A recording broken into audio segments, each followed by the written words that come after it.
the clerk's office is, you know, over and over again, it's the same budget. Supplies are dog tags,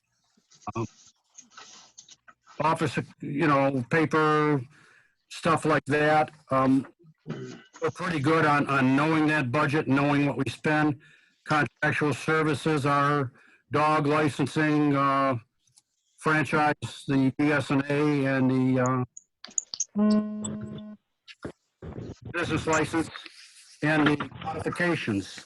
I just got the bill for the codifications. I got so many papers here, folks. I'm trying to figure out what.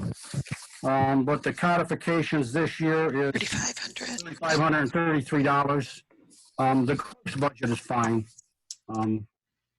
We're going to have no overdrafts or no overspending, and we'll return money. Elections. I have no idea. Okay, we've got feedback. We're gonna have to start muting people here. Council Chair, Bob's in here twice. I don't know if that's why. Councilman Constant. Councilman Constant, here. I'm sorry. Twice. We're getting feedback. Yeah, I'm getting out. I'm gonna mute him for now until he decides which one he wants. So go ahead, clerk. I've been talking to Wayne County Elections several times a week, writing letters. To be perfectly honest, we're getting no direction on what this election will be in August or November. We should be preparing. I've already been with the printer about absentee applications. We don't know what to do. We get email from the Secretary of State. We know you have to do this. We haven't decided what to do. Go ahead and do what you think you need to do, I guess, is basically what it says. If it's an all absentee application, election, we need 50,000 envelopes. So what do we do?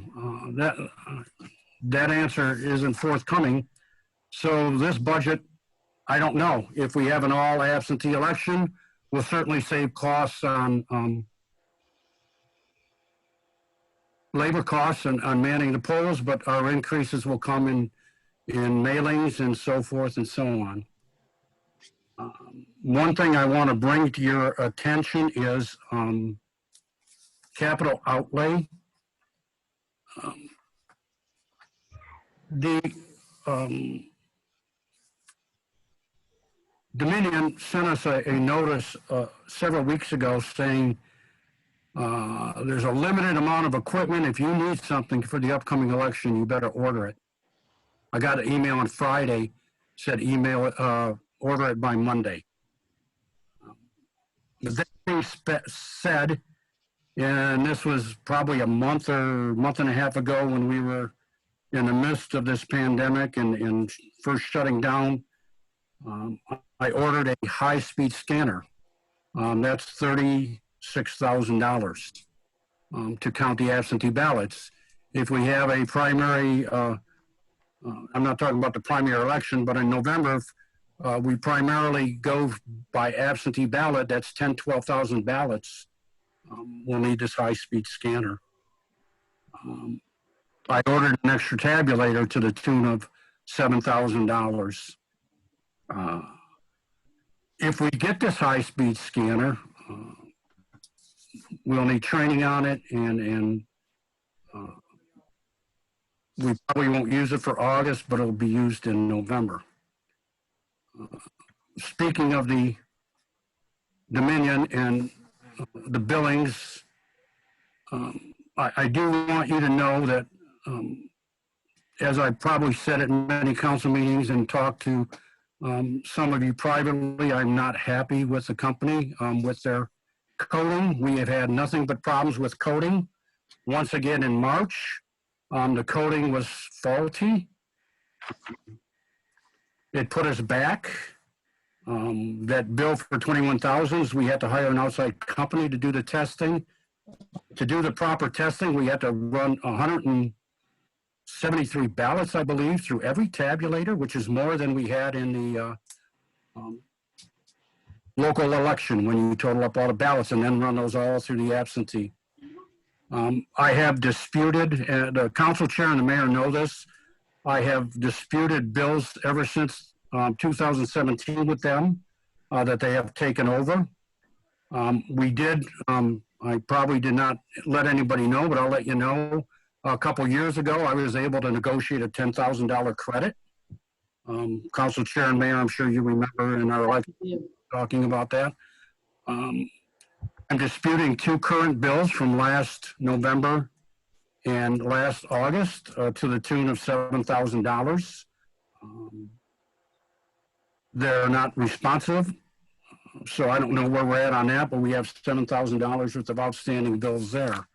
I made an offer to pay one of them and them to do let us off the hook on one of them, and they have not gotten back. So with that being said, I kind of need some direction on what you want to do with this high-speed scanner because I'm really not budgeted for it. But before we talk about this, I do have a statement to make. I hope I can get through this. I met with my staff earlier today and I wasn't able to get through this, but I will do my best. After a lot of soul searching, many sleepless nights and discussions with my family, I decided to notify the city council of my intent to submit my resignation. This decision did not come at all easily, and this is certainly not something I want to do at this time. Based on the current world pandemic and so many uncertainties we are facing, I'm finding it extremely difficult to leave my house. While I have been writing letters concerning upcoming elections, how they will be handled, what shape they will take, no answers are forthcoming. While we should be planning, contacting workers, preparing supplies, machinery, etc., we don't know what to do. While the state of California has announced that they will be sending absentee ballots to all voters in November, we have no idea what to do in August, let alone November. I fear that we'll have to expose our staff, workers, and voters to be susceptible to catching the virus. In my opinion, while we cannot guarantee complete safety, we can minimize the risk as much as possible. While I quarantine my own mail for a day or two and do the same with the city mail before I open it up, if the May elections that were held are any indication, I'm sorry, I lost my place.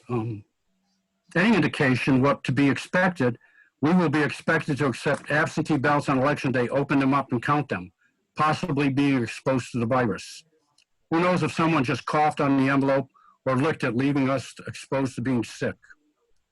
With social distancing, we don't even have enough room in City Hall to accommodate our absentee boards. I can expound so much further if necessary.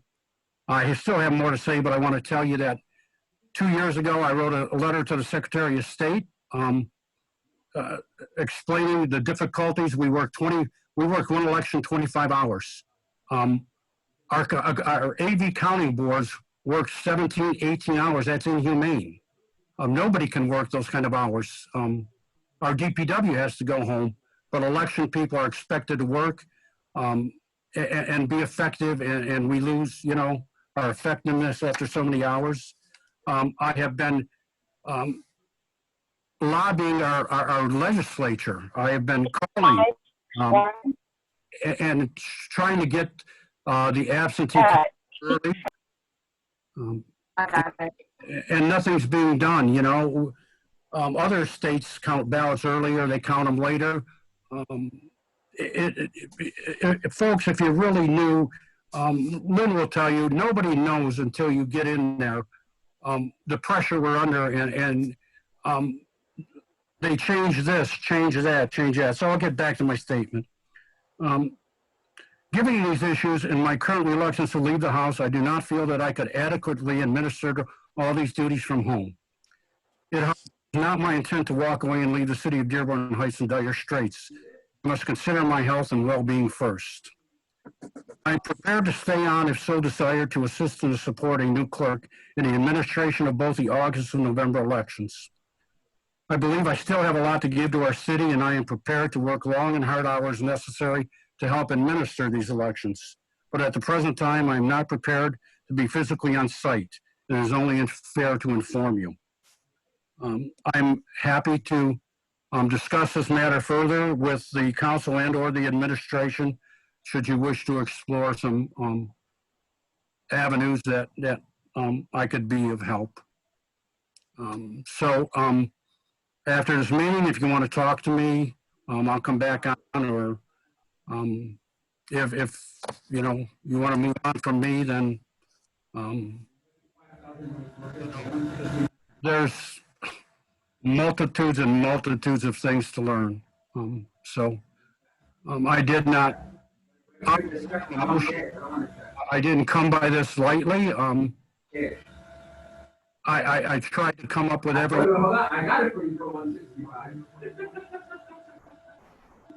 alternative to avoid this, but it's difficult for me. I just had to go to CVS to get a prescription, and that was very difficult. So I thank you for listening to me, and I'll take any questions about the budget or anything else as you see fit. Okay, we have Councilwoman Hicks Clayton would like to comment. Yeah, thank you, Madam Chair. To our clerk, this is hard to say. Thank you for your service, by the way. I've always appreciated your professionalism and your accuracy. You've always followed up. Your budget presentation, I think you answered my questions already, but, and I know there's a lot of uncertainty and this is very fluid. This situation is very fluid and changing all the time. But I would imagine you're already taking, from what you've already presented, anticipated costs for mailing out absentee ballot applications as well as the ballots themselves, which we're gonna see a increase there, which you mentioned. And you're reviewing your election poll sites. What is, if voting is down at the polls, do we close polls? Because I don't think we can do that necessarily. It just affects labor. I'm just curious how that might look, even though it's very fluid and we don't know, right? You know, Councilwoman, like I say, we're not getting any indication whether in May what they did was go to a primarily absentee ballot by mail. One poll was had to be open, like Garden City. It was a city hall, and those people that wanted to register that day and vote or wanted to, you know, did that. We don't know what it would take. You know, like I say, the Secretary of State is not giving us any indication whatsoever. I mentioned at the meeting last night, I did a program with CHAM, which is on YouTube, and I begged the people to register early. We had nearly 200 people last election, March 10th, that registered that day. We had crowds of 50, 60 in the hallway. If that happens on election day in November, with social distancing, they'll be out the doorway, standing in the snow if it's snowing. I'm getting off on a tangent, but I don't know what that will take. I'm thinking about, what do we do for our AV boards? You've seen my space back there. I have 20 people back there. They sit at a 6-8 foot table together, and they open up the envelopes and pass the ballots along. That's not going to work, folks. I'm thinking of the Young Center. We might have to move it to the Young Center. That gymnasium is huge there. But with that being said, my God, who's going to work? I don't know. You know, the Secretary of State announced before the, and these are difficult decisions for all of us, and I'm not condemning anybody or you know, but the Secretary of State announced before the election that if you don't feel safe, you don't have to work. We're going to get people. We're going to recruit people, so forth and so on. That was for small elections, folks, that nobody showed up. What's going to happen in November. I have a backroom staff of 7 people. I was going to add people for November. One of my staff is in her 80s and is currently locked down where she lives. She can't leave her room. I have another gentleman who is, you know, a senior citizen who's a very valuable member. I don't know whether he's going to want to work. I don't know who's going to want to work. This is serious. This is very, very serious, folks. Once again, many of you can't even imagine what we need to do. I think, you know, Councilman Muscat is muted, but, you know, he saw a lot this last election, and the preparation, giving the classes and everything we have to do is a monumental task, and not knowing what to do. And I'm a person that strives for perfection, and I'm a planner, and I got everything plotted out, and I got this, we're going to do this, and my staff will tell you that. And given the current circumstances,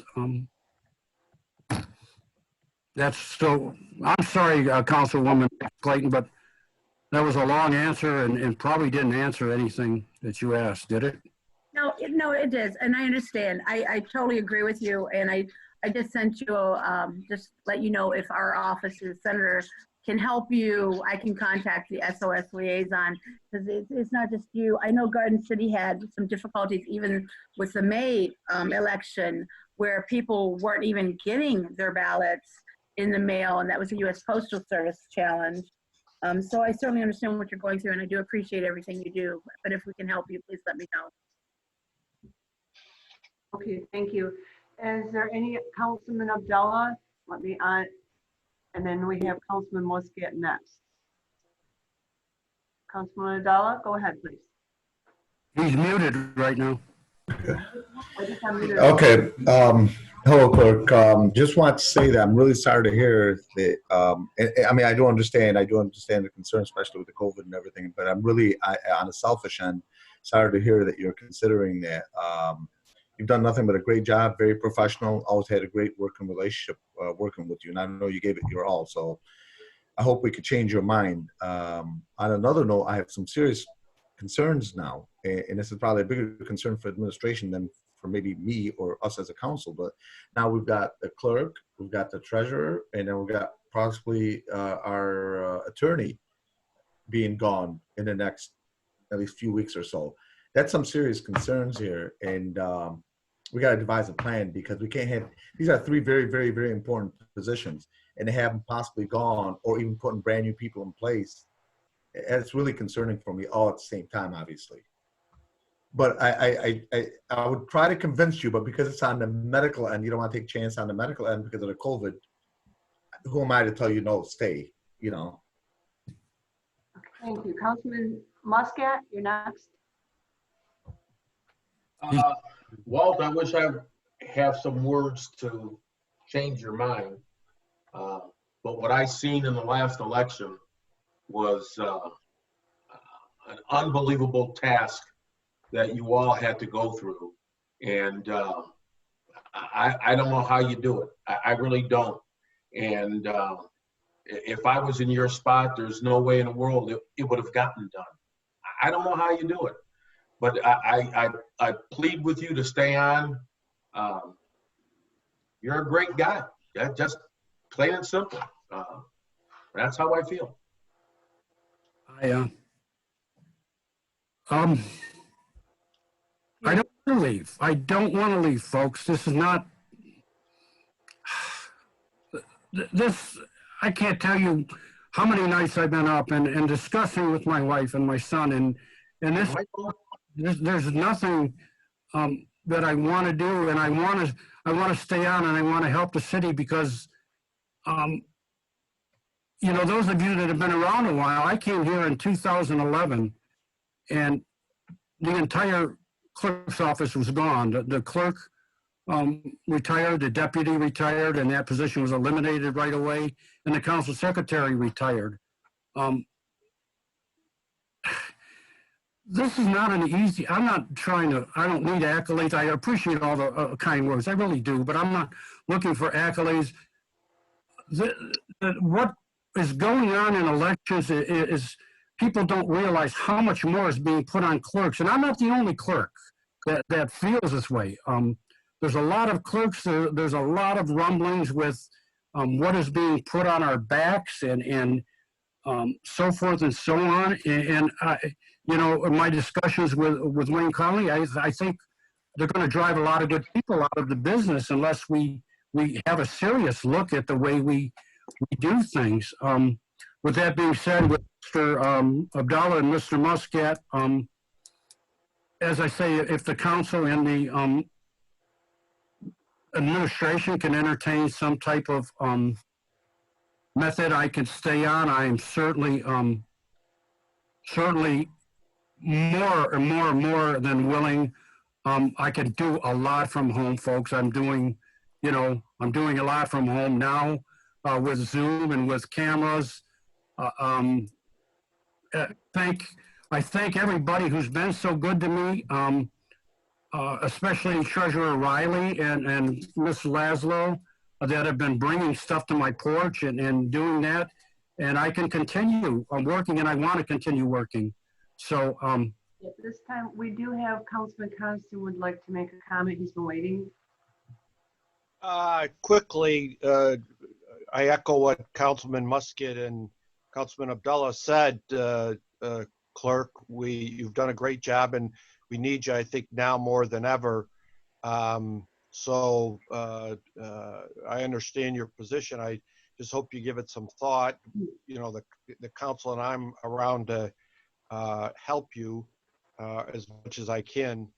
And then I just want to interject to get it out here because it was brought up, the scanner.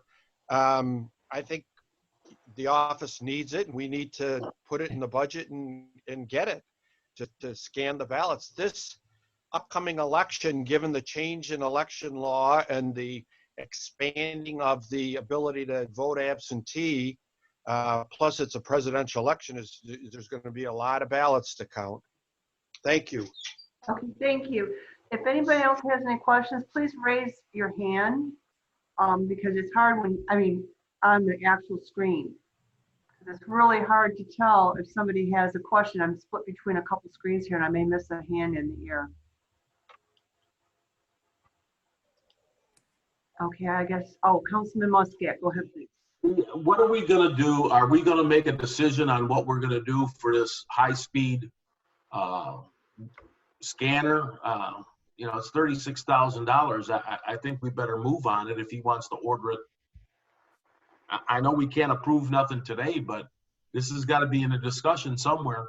I agree, we need it. We got to do what we got to do to make the election happen. I mean, does our mayor have anything to say about it? If he's got any ideas, or anybody else has an idea? I'm looking. Mayor's raising his hand. Mayor's waiting. Hold on, he's raising his hand. Okay, Okay, yeah, Scott. I was kind of taken back by the announcement of the city clerk, and hopefully we can talk him out of it. But if it's agreeable with the council, because we're still under the emergency order, and I would consider this an emergency since the city clerk was given a deadline to have to order this thing by Monday. If you don't have any objections, I will utilize my order under the emergency that in order to be able to conduct an election this fall, I will authorize the city clerk to hire the scanner, to purchase a scanner. Absolutely.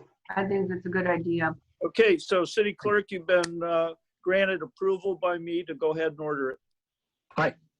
Just to inform you, this edict came down about 4 or 5 weeks ago, so I had to order it that Monday. It wasn't this Monday, it was 4 or 5 weeks ago. I did order it.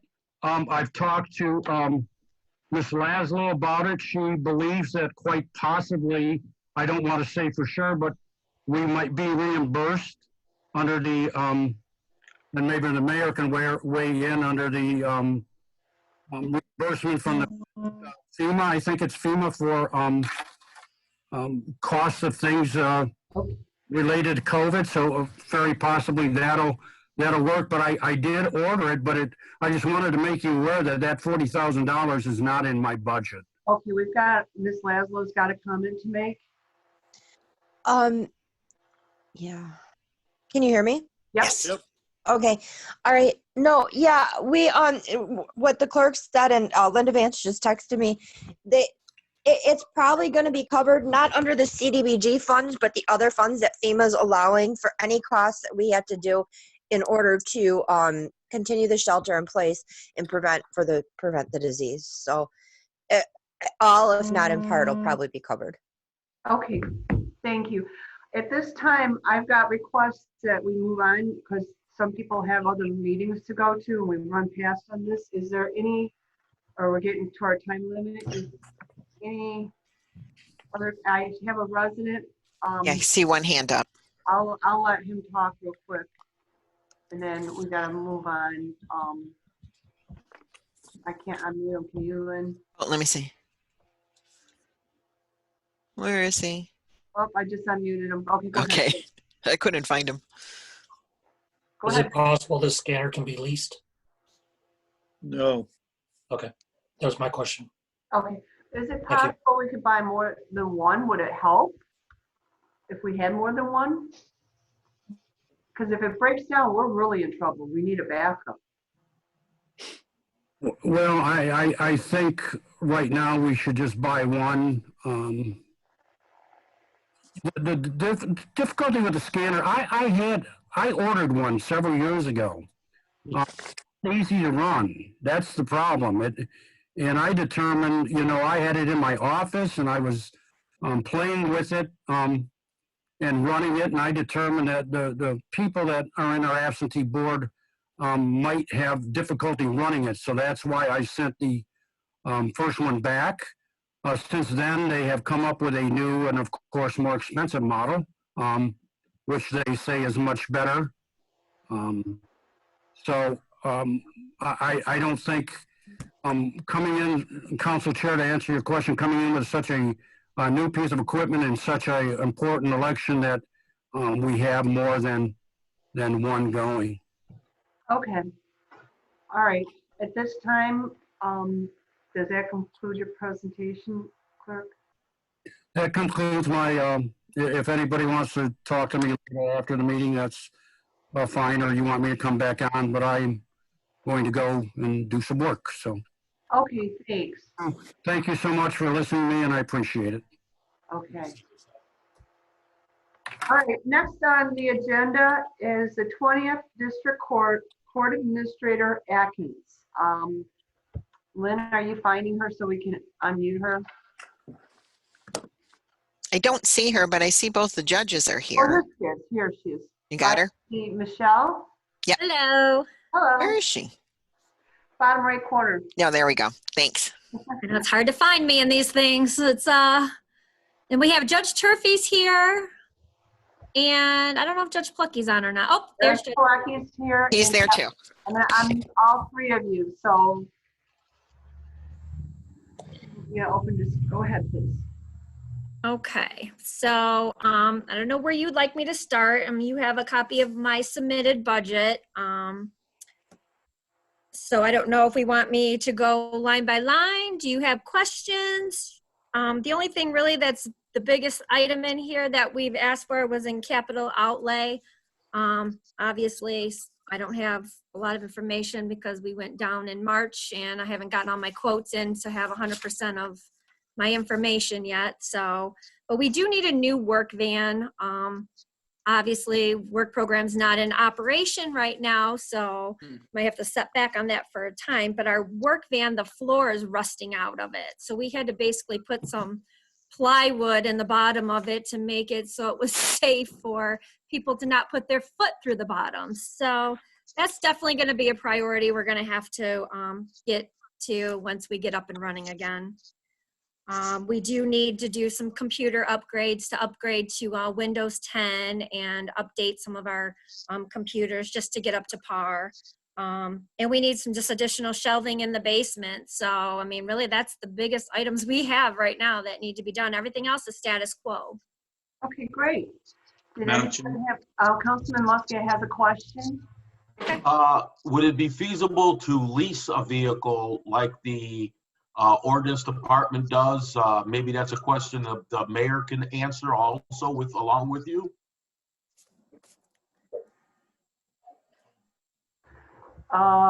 Let's find the mayor. Is he muted? Oh, here he is. Let me unmute you, Mayor.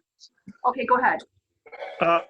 I have suggested to all department heads, and I would also recommend to the court, that we are getting excellent deals through enterprise, and it really doesn't make sense in most cases to purchase vehicles. Okay. If I could get them to lease out to us police vehicles and fire vehicles, that'd be perfect, but they won't go in that particular direction. But I'm telling you that the cost, and they make sure all the maintenance and everything's kept on it, that really is the way to go. So if you send me an email, I'll set you up with the people at Enterprise that we've done, but it's worked out very well for the 4 or 5 departments that we've gone that route. Okay, I will do that. Madam Chair. Okay, Councilman Bazey? Yeah, I have a question okay, so we have the sheet that has the revenues. Obviously, the revenues, I don't know how accurate they are now with the current pandemic.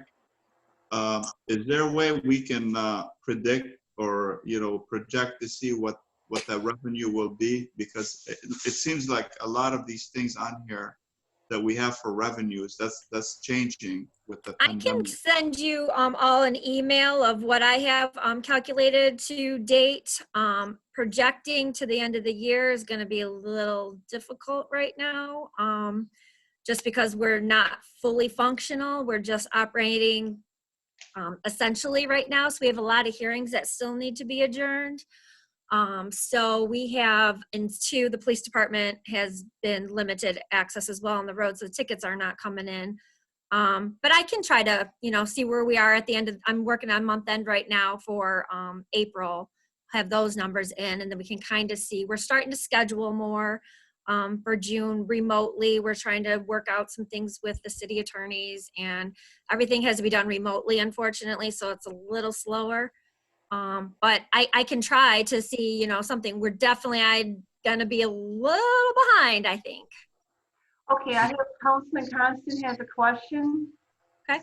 Thank you, Madam Chair. Court Administrator, the court is set up now to arraign prisoners via video, and are both courtrooms video? Yes. So I suppose some pretrials, civil pretrials and things like that may be able to be done via video? Yes, we've started moving along the civil docket. We are doing the state and felony docket. We've done those probably this is maybe our 4th one that we just did today. Those are on Wednesdays. We haven't done any of the ordinance dockets yet, but we've been in talk with Gary and Mark just this past week. So we've got a plan to start getting those moving. But the civil dockets, yeah, we're moving those along right now too. Because as the judges may know, the circuit court and the city county building is closed, and all hearings in family court and probate court are via Zoom. Yep. I don't know how realistic that is with a lot of improper litigants, and if you're planning to open up the building. Do you We're following orders from the Supreme have Court. any Obviously. idea if that would bring a large additional cost? Opening up the building? No, all the additional video and the electronic filing of everything. Well, right now we don't have a capability for the electronic filing because SCAO hasn't given us the ability to do that yet. So we are accepting filings right now by mail. No walk-in traffic. We will, once the stay-at-home order is lifted, have very limited capacity for public to come into the building. Everything is being directed by Supreme Court for us to operate remotely as much as possible, to have other resources. I mean, obviously everything's been told with the civil filings and such. So we have gotten, if there's attorneys on both sides, things have been moving along through. We've got authority to do a lot of things via email. So we've been able to do that. But postal mail and email's been our best friend right now. Right, right. So do you anticipate any large additional costs getting set up for e-filing?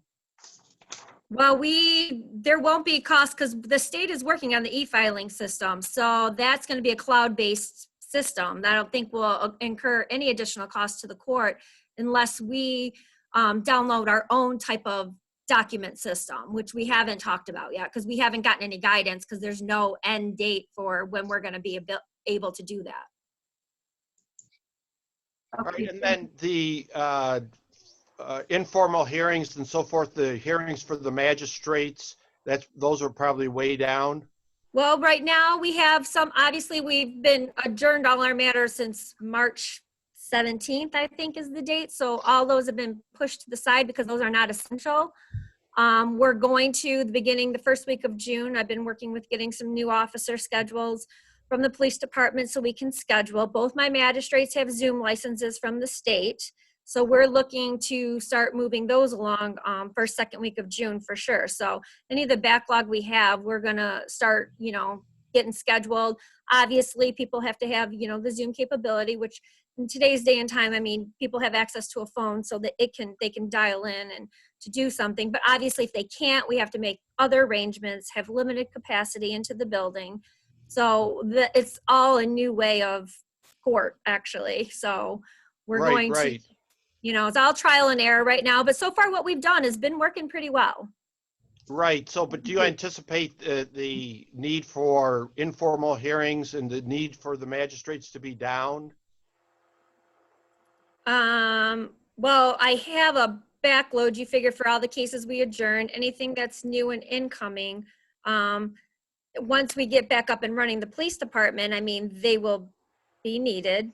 And I don't know if that's what you're asking, but I know the magistrates help the judges with small claims. I mean, there's a backlog of everything of that nature as well. All right, thank you. You're welcome. Is there any further questions from anyone else? Councilman Abdullah? Hold on a minute, let me unmute you. Go ahead, please. Hi, Michelle. Hi. I had a question for you in regards to the officer situation. I know you had currently budgeted for 2, you're requesting 1, but then you got a new officer. It was somebody let go, retired. What's the situation with that one? That's the first question. What are you asking? Okay, if you, unfortunately, I can't show it to you. Under the salaries part, you had 2 core officers currently budgeted for. You requested for 1. And then you have a new court officer. I'm asking, is there a retirement situation there, or what is the situation? No, we had 3 court officers. Well, 2 regular court officers, but there's only 1 on each. They're like 2 tiers. So if you look under the request, it says court officer 1 and then court officer 2. I don't know if that's what you're seeing. No, I've got court officer and then court officer new. Okay, well, I had updated that sheet when I submitted it. I can do that. We changed it. We have a court officer 1, a court officer 2, because when we did the bargaining contract, they're different salaries at different step levels. Right. So I still only have 2. Okay. I have 2, and 1 is the court officer 1, court officer 2. Right now, they're at different salaries. Eventually, they'll be at the same salary, but they're different at this time. Okay. And the second question I had for you, you mentioned some capital outlay. One of them was the van and a couple of other things. There's no money budgeted for it. You're planning on putting into this particular budget, or are you talking about for next year? I had requested like $55,000 for capital outlay. Okay, and I did not see that personally anywhere. Okay. What I submitted was, yeah. I mean, it's on the thing that I submitted. I mean, on the budget sheet that I submitted. It's there. Okay. Oh, looks like comptroller wants to speak. Yeah, not on mine.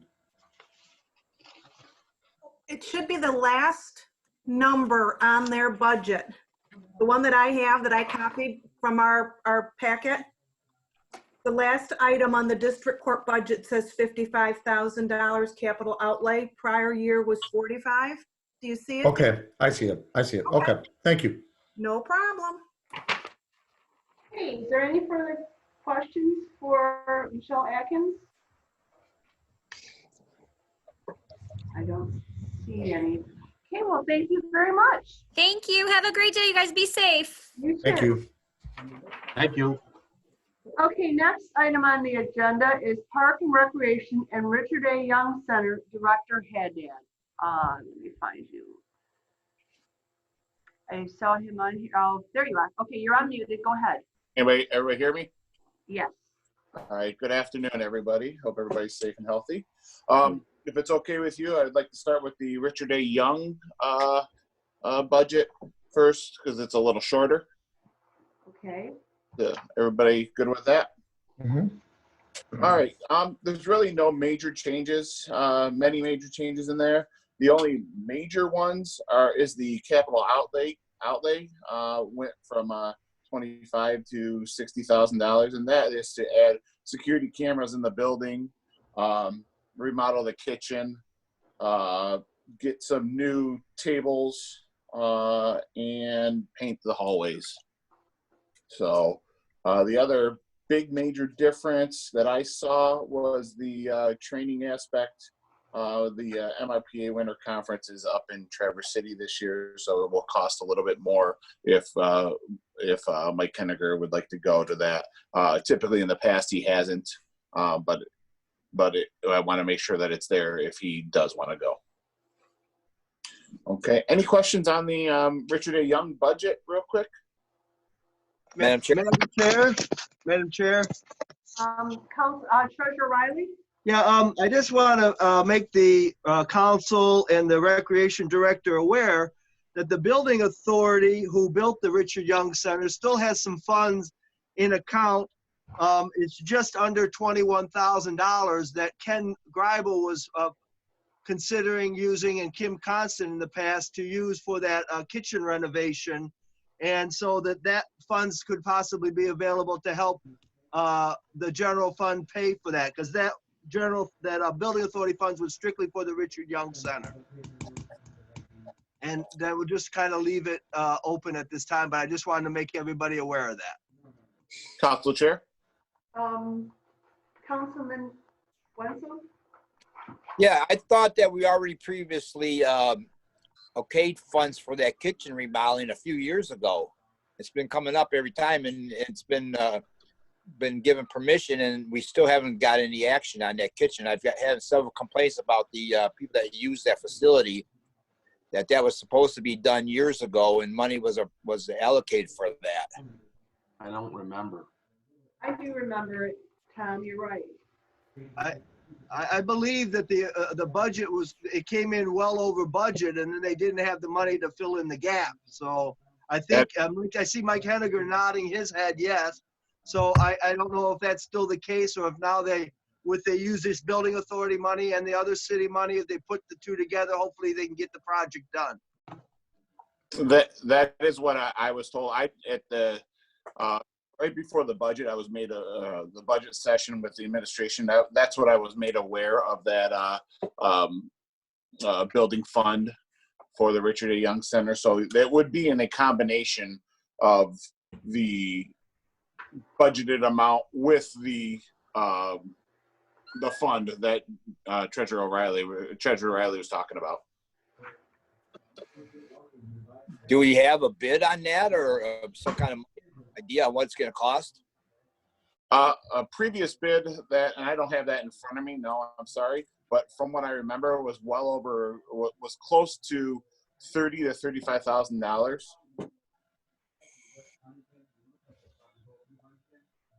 For the John, how much did you say we had in that account, John?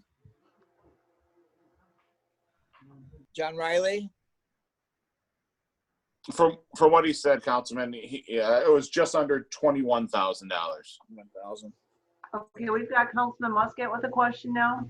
I just answered it. Okay, good. Any other questions?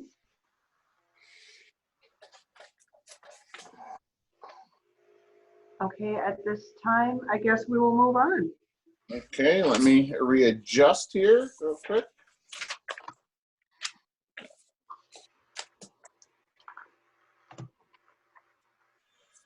Okay, now on to the recreation budget. All right. couple differences that I did see. Councilman Muscat did mention about the memberships and dues at the last budget session, and it would go up $130 for the director's membership to the National Recreation and Parks Association. So that'd be a total of $950, excuse me. Another area that was raised was the contractual services. That's with the addition of the 5-year master plan. The senior citizens area was raised close to $12,000 for the building and maintenance of the repairs of the buildings, and then also some money for office and computer supplies if possible. Programming, there was a significant amount of raise. One for I want to give at least $5 more to each youth organization for their allotment. So that totals up to $4,375 for the youth allotments there for each organization. And then another big expense was possibly adding concerts in the park. But with this pandemic going on, that might not be something we want to do right away going forward with that. Other things that were raised, let's see here. One thing that was subtracted, excuse me, in 932 was the subtraction of some monies for the Van Houten Park replacement, or excuse me, Van Houten Park repairs, because I wanted to possibly replace over there, and that will be farther in their capital outlay there. See here, training that goes with the MRPA conference and the NRPA conference in this upcoming fiscal. And then, like I said, in the capital outlay, we added some monies for the Van Houten Park replacement playscape with ADA accessibility. That would be some of it. Also, some of that money for the playscape would come from CDBG funds. And then the other thing with capital outlay would be possibility of a new Canfield Center marquee to be more digital and easier for us to advertise, to change things, and stuff like that. So that's all I really have. So if anybody has any questions, please feel free. Okay, please raise your hand if you have I have Councilman Muscat has a question, and Councilman Abdullah is next. Spirit Fest. Yes, with sir. what's going on, have we thought about cancellation for it, or when can we cancel it without being liable to the people that set up the rides and all of that? How does that? Does anybody know how that's going to work? Well, Spirit Fest has been canceled for this year. The mayor did announce that. Okay. For how long ago? Because of this pandemic. Prior to that, I was in discussions with the ride company, the entertainment. Those were the main two that I really needed to talk to. The ride company is okay with it. They have to be, but they did ask to possibly have the contract amended for them to extend at least one more year to fulfill the contract for the most part. And they did send me an amendment. I just got that over the weekend, and I have not sent that on to Council Miyake to double check it, make sure everything is good. As far as entertainment goes, the entertainment, they are all in agreement. What we're going to do for next year is, since we already paid their deposits, we want to try to keep them for next year. So we're going to have the same entertainment lineup that we had for next year, or for this year, for the 2021 festival.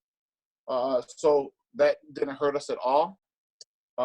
In fact, that's going to help us because we will be spending less money in next year's fiscal for the Spirit Festival because the deposits are already made for them. All right, thank you. No problem. Okay, and hold on a minute. I got to unmute Councilman Abdullah.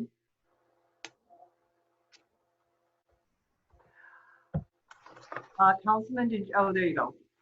Okay, so Director, in regards to the digital sign, let's start with this. What is the potential cost on that? Let's start with that question. Well, it could go anywhere between $30,000 to $60,000. Exactly. That's why I was asking, because I've been involved with a an organization where we had to purchase one, and it is pretty high up there. It is expensive. Right. There is possible, maybe we could partner with Elite Sports to possibly help offset our costs, because this is right outside of their area too, where with the possibility, nothing's set in stone as of yet, that we could both use it. Yeah, absolutely. You gotta coordinate something with them because it's in their best interest, because where the Canfield Center is at right now, it's kind of secluded. Like nobody even knows it's there. Right. So this would be a good idea for them to be able to get some exposure on Beach Daily. But Right. the main reason I'm bringing this up is I know the fire department put one up, and I know there's been other organizations that put one up, and there's always a cost of anywhere between $15, $20, $25, $30,000. But let's take a look at the one for the fire department specifically, for example. I drive by that every day a million times. You can't see a lot of that writing unless you go into something really high definition digital and spend a crazy amount of money. Like I said, with another organization, it's something we discuss. So I'm just giving you a heads up. It may be a waste of money. So if you buy the $10, $20, $30,000 one, it may be a waste of money. I'm not sure what the fire department one costs, but again, if you guys drive by, you'll see it's very difficult to read. And I don't know, to me, it seems almost useless, to be honest with you, unless you go into something really high end, kind of like the one at Wise. If you look at the Wise school, they got one of the better ones for sure. And I do agree with you, sir. And that is something that has been discussed as well when I just talked to, because I did talk to the company that did the fire department marquee out there. And we were talking about making it a little bit brighter, a little bit more legible. And obviously with today's technology, it's a little bit different. It's more visible, but it's also more expensive as well. Right. So with that being said, I also had ideas of that if we did get something like that, maybe we could have some type of movies played out there for the community, free movies every once in a while. But my biggest concern is Beach Daily right there. So there's things to think about, but it's just something that we want to possibly have ready if we do proceed with this. But the concern I've got is we are budgeting for it already on something that we're not 100% sure if we're going to get or not. Mm-hmm. So that especially such a high amount. Again, as I mentioned, to get a good one, you may be in the $50,000 plus range. Right. So the other thing, this is more generic, not so much in regards to your particular department, but this is pretty much generic across the board.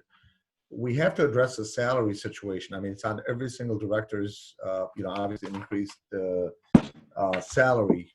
And this is something as a council as a whole, I think we're going to have to discuss and make an official decision, not official, but what we're going to do for all of them across the board, or are we adding it? Because we're not discussing it on every single department increase. Thank you. Thank you. Any further questions from any other council members? Hold on a minute. Let me unmute Councilman Wenzel. Hold on a minute. There, you're unmuted. Okay.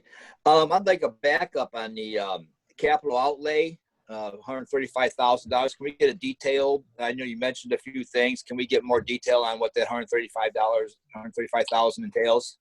Yes, I can get that to you all. Okay, did anyone else have any questions? Madam Chair. Yes. This Director Hashem? Yeah, I'd like to chime in. First of all, I hope everybody's safe and healthy. I'd like to chime in a little bit on what Director Bryan said about the Van Houten Park. We have in our budget actually scheduled $75,000 from CDBG to help with the park. And this is for the next fiscal year. And by talking to the administration and Brian at the same time, we agreed that we can do this in different stages. So we put our $75,000 for the next fiscal year, and then maybe the following year we can put some more money, because these parks come in sectionals.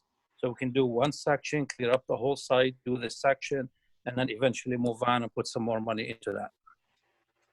Just a little bit of information on that. That's all. Thank you. Thank you. Any other questions or concerns from council members? Thank you, Director Haddad. We will move on. If there's nothing else, I do have somewhere else to go. Sure. Is that okay? Okay. You're all done. All right. Thank you very much. You guys have a great day. Thank you, you too. Yep. Okay, next we have Department of Public Works Highway and Building Maintenance Director Selmy. I gotta figure out where I think this is him. I'm gonna unmute this one. Are you there? Yep, I'm here. Good afternoon. Good afternoon. Okay, we start at 265, the building maintenance. Pretty straightforward. The only real line increase is in the capital outlay. It's up 25,000 from the request from the last budget. Obviously, that probably is a fluid situation, so if needed, we will definitely revisit that.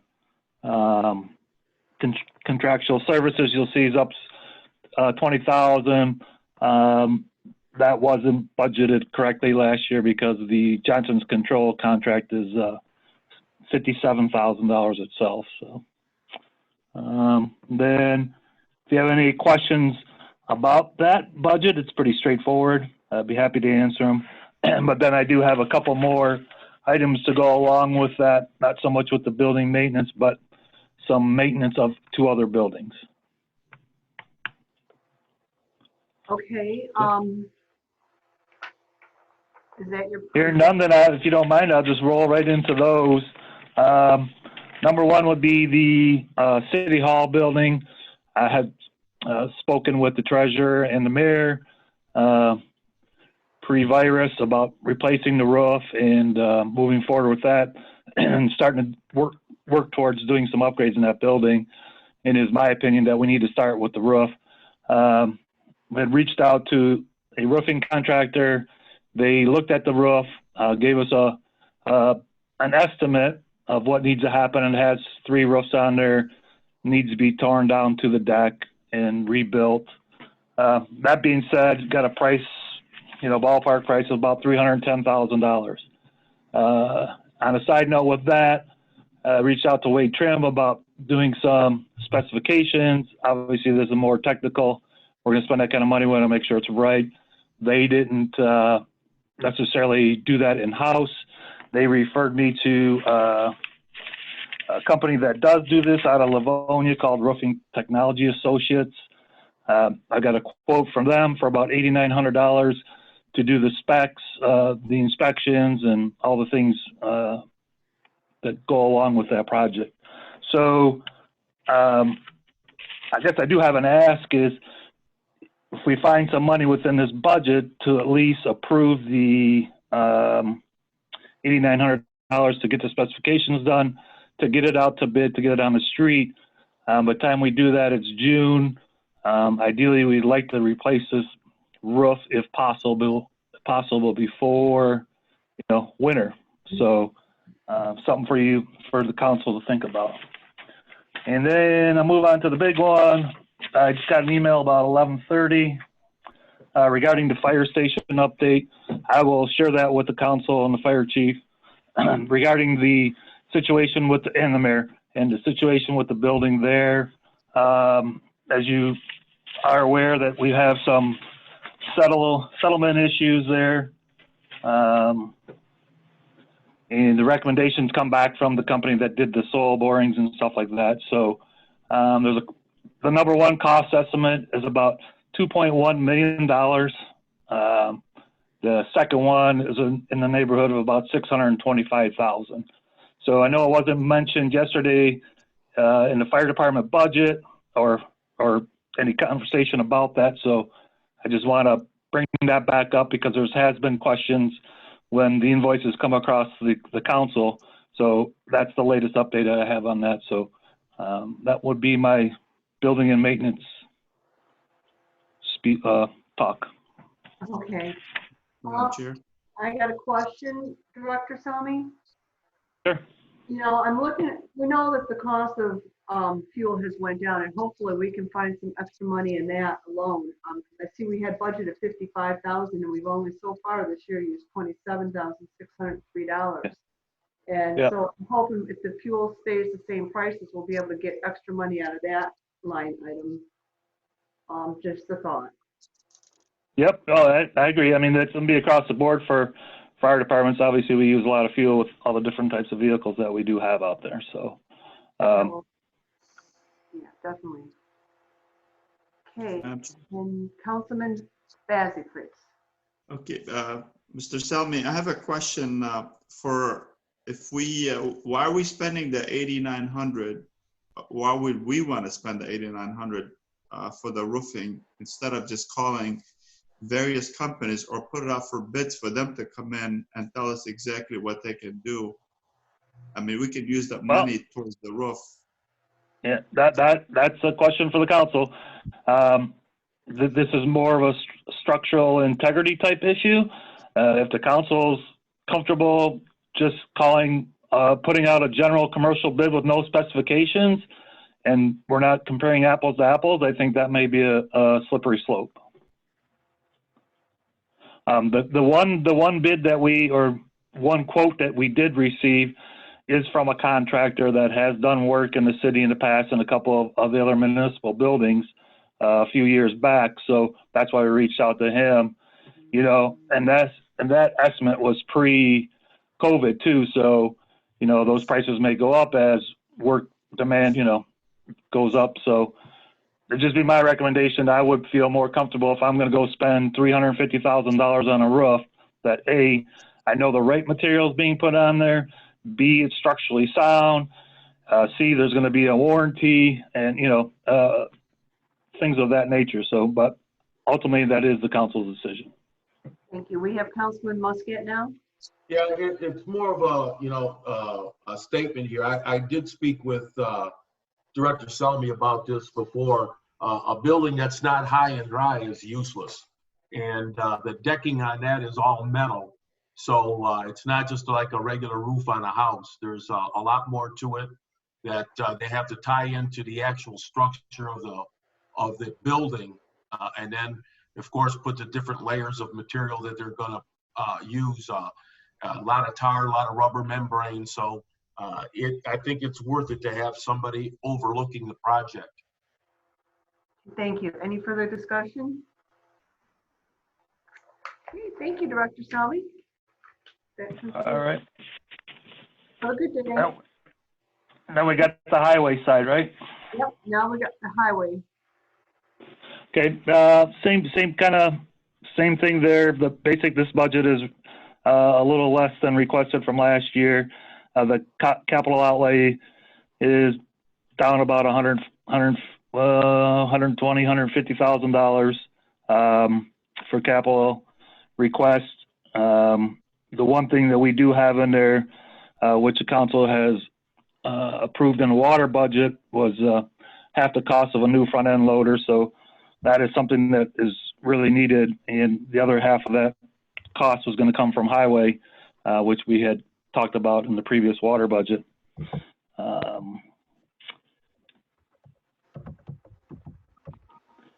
The road repair line item is up. Actual today was about 550,000, so we have requesting 600.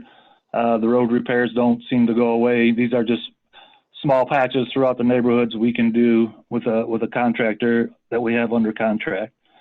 So I've asked that to be increased by 50,000. I think that would be about it. I would have a question for the council too, though. We have one contractor last year under his contract for E&N Cement to do these types of work, road patches, water main repair patches. I also have a contractor who has worked with the city for several years before I've gotten here, A-Land Construction.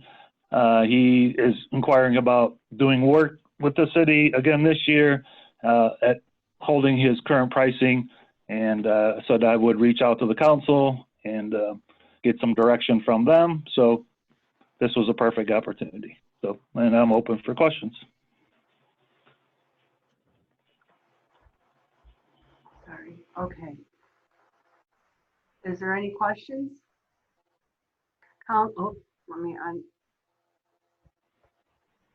Councilman Wenzel. Yeah, John, I got this is like sort of like a statement type question, but I got inquiries from a lot of residents about the curbs that are being installed on these new roads, like down in Annapolis. They call them the killer curbs.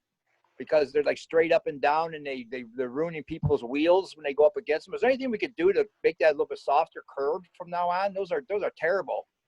Well, I think that's I certainly can ask, but those are by design, right? We don't want soft curbs and people rolling up the curbs, especially going in front of multiple schools. People not paying attention and just slowly drive up those rounded curbs onto the sidewalks where children are walking. So certainly in the last phase of this project last year in front of the elementary school and this year in front of the high school, those are high traffic, high walkable areas. So I can inquire, but I don't recommend that may not be such a good idea. Yeah, I mean, it's not that much difference, but it's just those things that I've had this past week. I've had 2 people call me and told me that they parked and they scratched their wheels on their car because of that straight up and down curb. I understand where you're coming from on that, but I was wondering just to round it off at the top or something. It's like, those things are brutal. Yeah, well, and and as we all know, distracted driving is, a serious issue. So especially around our school districts and, where our children are walking, I think we'd have to, well, I will definitely look into it. Short answer. Yeah, yes. I'll talk to you about it. Madam Chair. Councilman Bazey? One thing for Director Selmy is I would recommend for the concrete, whoever's doing a concrete is not the same one that we've having issues with on the side of town with the curbs that look like somebody put Play-Doh, and they never came back to fix it. So that should be one of the biggest concerns or decision factors to make sure that we use somebody different than the ones who did some of the homes or some of the curbs that a lot of residents came and complained about. Right. So I don't know if that was that under the paving, the Act 51 paving project, or was that just local repairs? I don't really recall. I know that there was some concerns about the one contractor and that he went out and repaired whatever was needed, and I'm pretty sure that he had spoken to you, Councilman Bezzi, Ollie from Ayland, if that's the contractor. But I know there was some other issues, and I don't know if it's related to the 2 cement contractors that we're currently using. But I will definitely, that goes without saying that we will make sure that the work is acceptable before we pay for it. Thank you. Thank you. Oh, we have Councilman Muscat. Go ahead, please. No. Accident. Councilman Muscat? It was a raised my hand by accident. Oh, okay. His hand's always going down. Okay. Another any council? Okay. You done with that concludes Director Tommy. Thank you. Thank you. Next we have Ordinance. We have Ordinance Department Director McIntyre.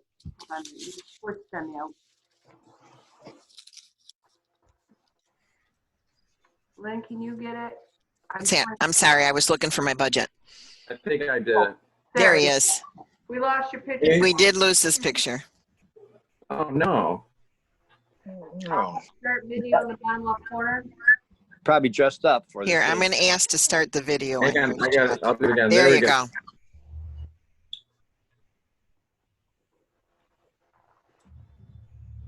Okay, you're on. Okay, I just had to clear something out that kept coming on my screen. All right, well, good afternoon. Hope you're all well, doing well. One thing that I wanted to just say real quick before we get started is that animal control and ordinance has been operating since we closed City Hall. We've been rotating their schedules so that they're not exposed to each other. The officers, they're on a rotating schedule. We did have one officer that was possibly concerned, but it turned out that there was a negative test, so that's good. And as a result, what's interesting and something that we didn't expect is our animal control calls have increased by more than double. We're on an average going out to the shelter 3 to 4 times a day. Primarily, we're getting, of course, this is a season when a lot of cats, feral cats, are giving birth to kittens. Normally, we would direct people to go to the shelter. And there is still that option. People can go out there and there's a line, but to avoid many people sitting in their cars and line at the shelter, we've been kind of running a taxi service for cats and their kittens. That's increased a lot. So I wanted to put that out there, but we're continuing to take calls. I'm in the office, in a different office in the building, really trying to avoid any contact with anybody. So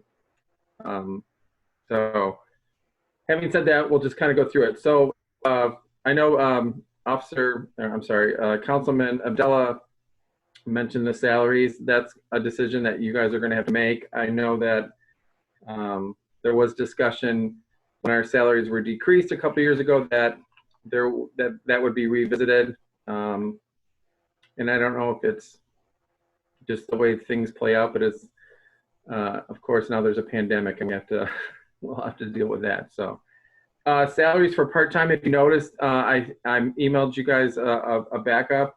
I am decreasing the part-time salaries in our department by $20,000. We've got all the officers are in zones throughout the city, consistently in the same areas and on a zone schedule where they're on the same block Monday, same block Tuesday, same block Wednesday, and so on. And we've kind of gotten caught up enough that we've been able to decrease one part-time person. We'll still have the part-time person working in the Tifa area. That's paid for by Tifa. That will always happen. It will be a person part-time around the year. And then what we'll do with a part-time person in our areas, they'll primarily just grass violations and then cover folks when they're taking vacation so that those areas don't become neglected if someone's gone for a week or 2 weeks on their vacation. And then we've got a part-time clerical person to help Michelle in the office. Overtime pay is still the same. I actually see that that's probably going to decrease. I'm probably not going to use all that. We're not going to be doing the low-cost vaccination clinic the way we've done it in the past. We're going to probably set up something where we put vouchers out. People will be able to get those vouchers to still take advantage of the low-cost vaccination, but they'll call the shelter and they'll schedule a date, similar to what they did last year when we canceled it at the last minute because of how hot it was. And people will have until like October, November to utilize that gift certificate to take advantage of the low cost. So,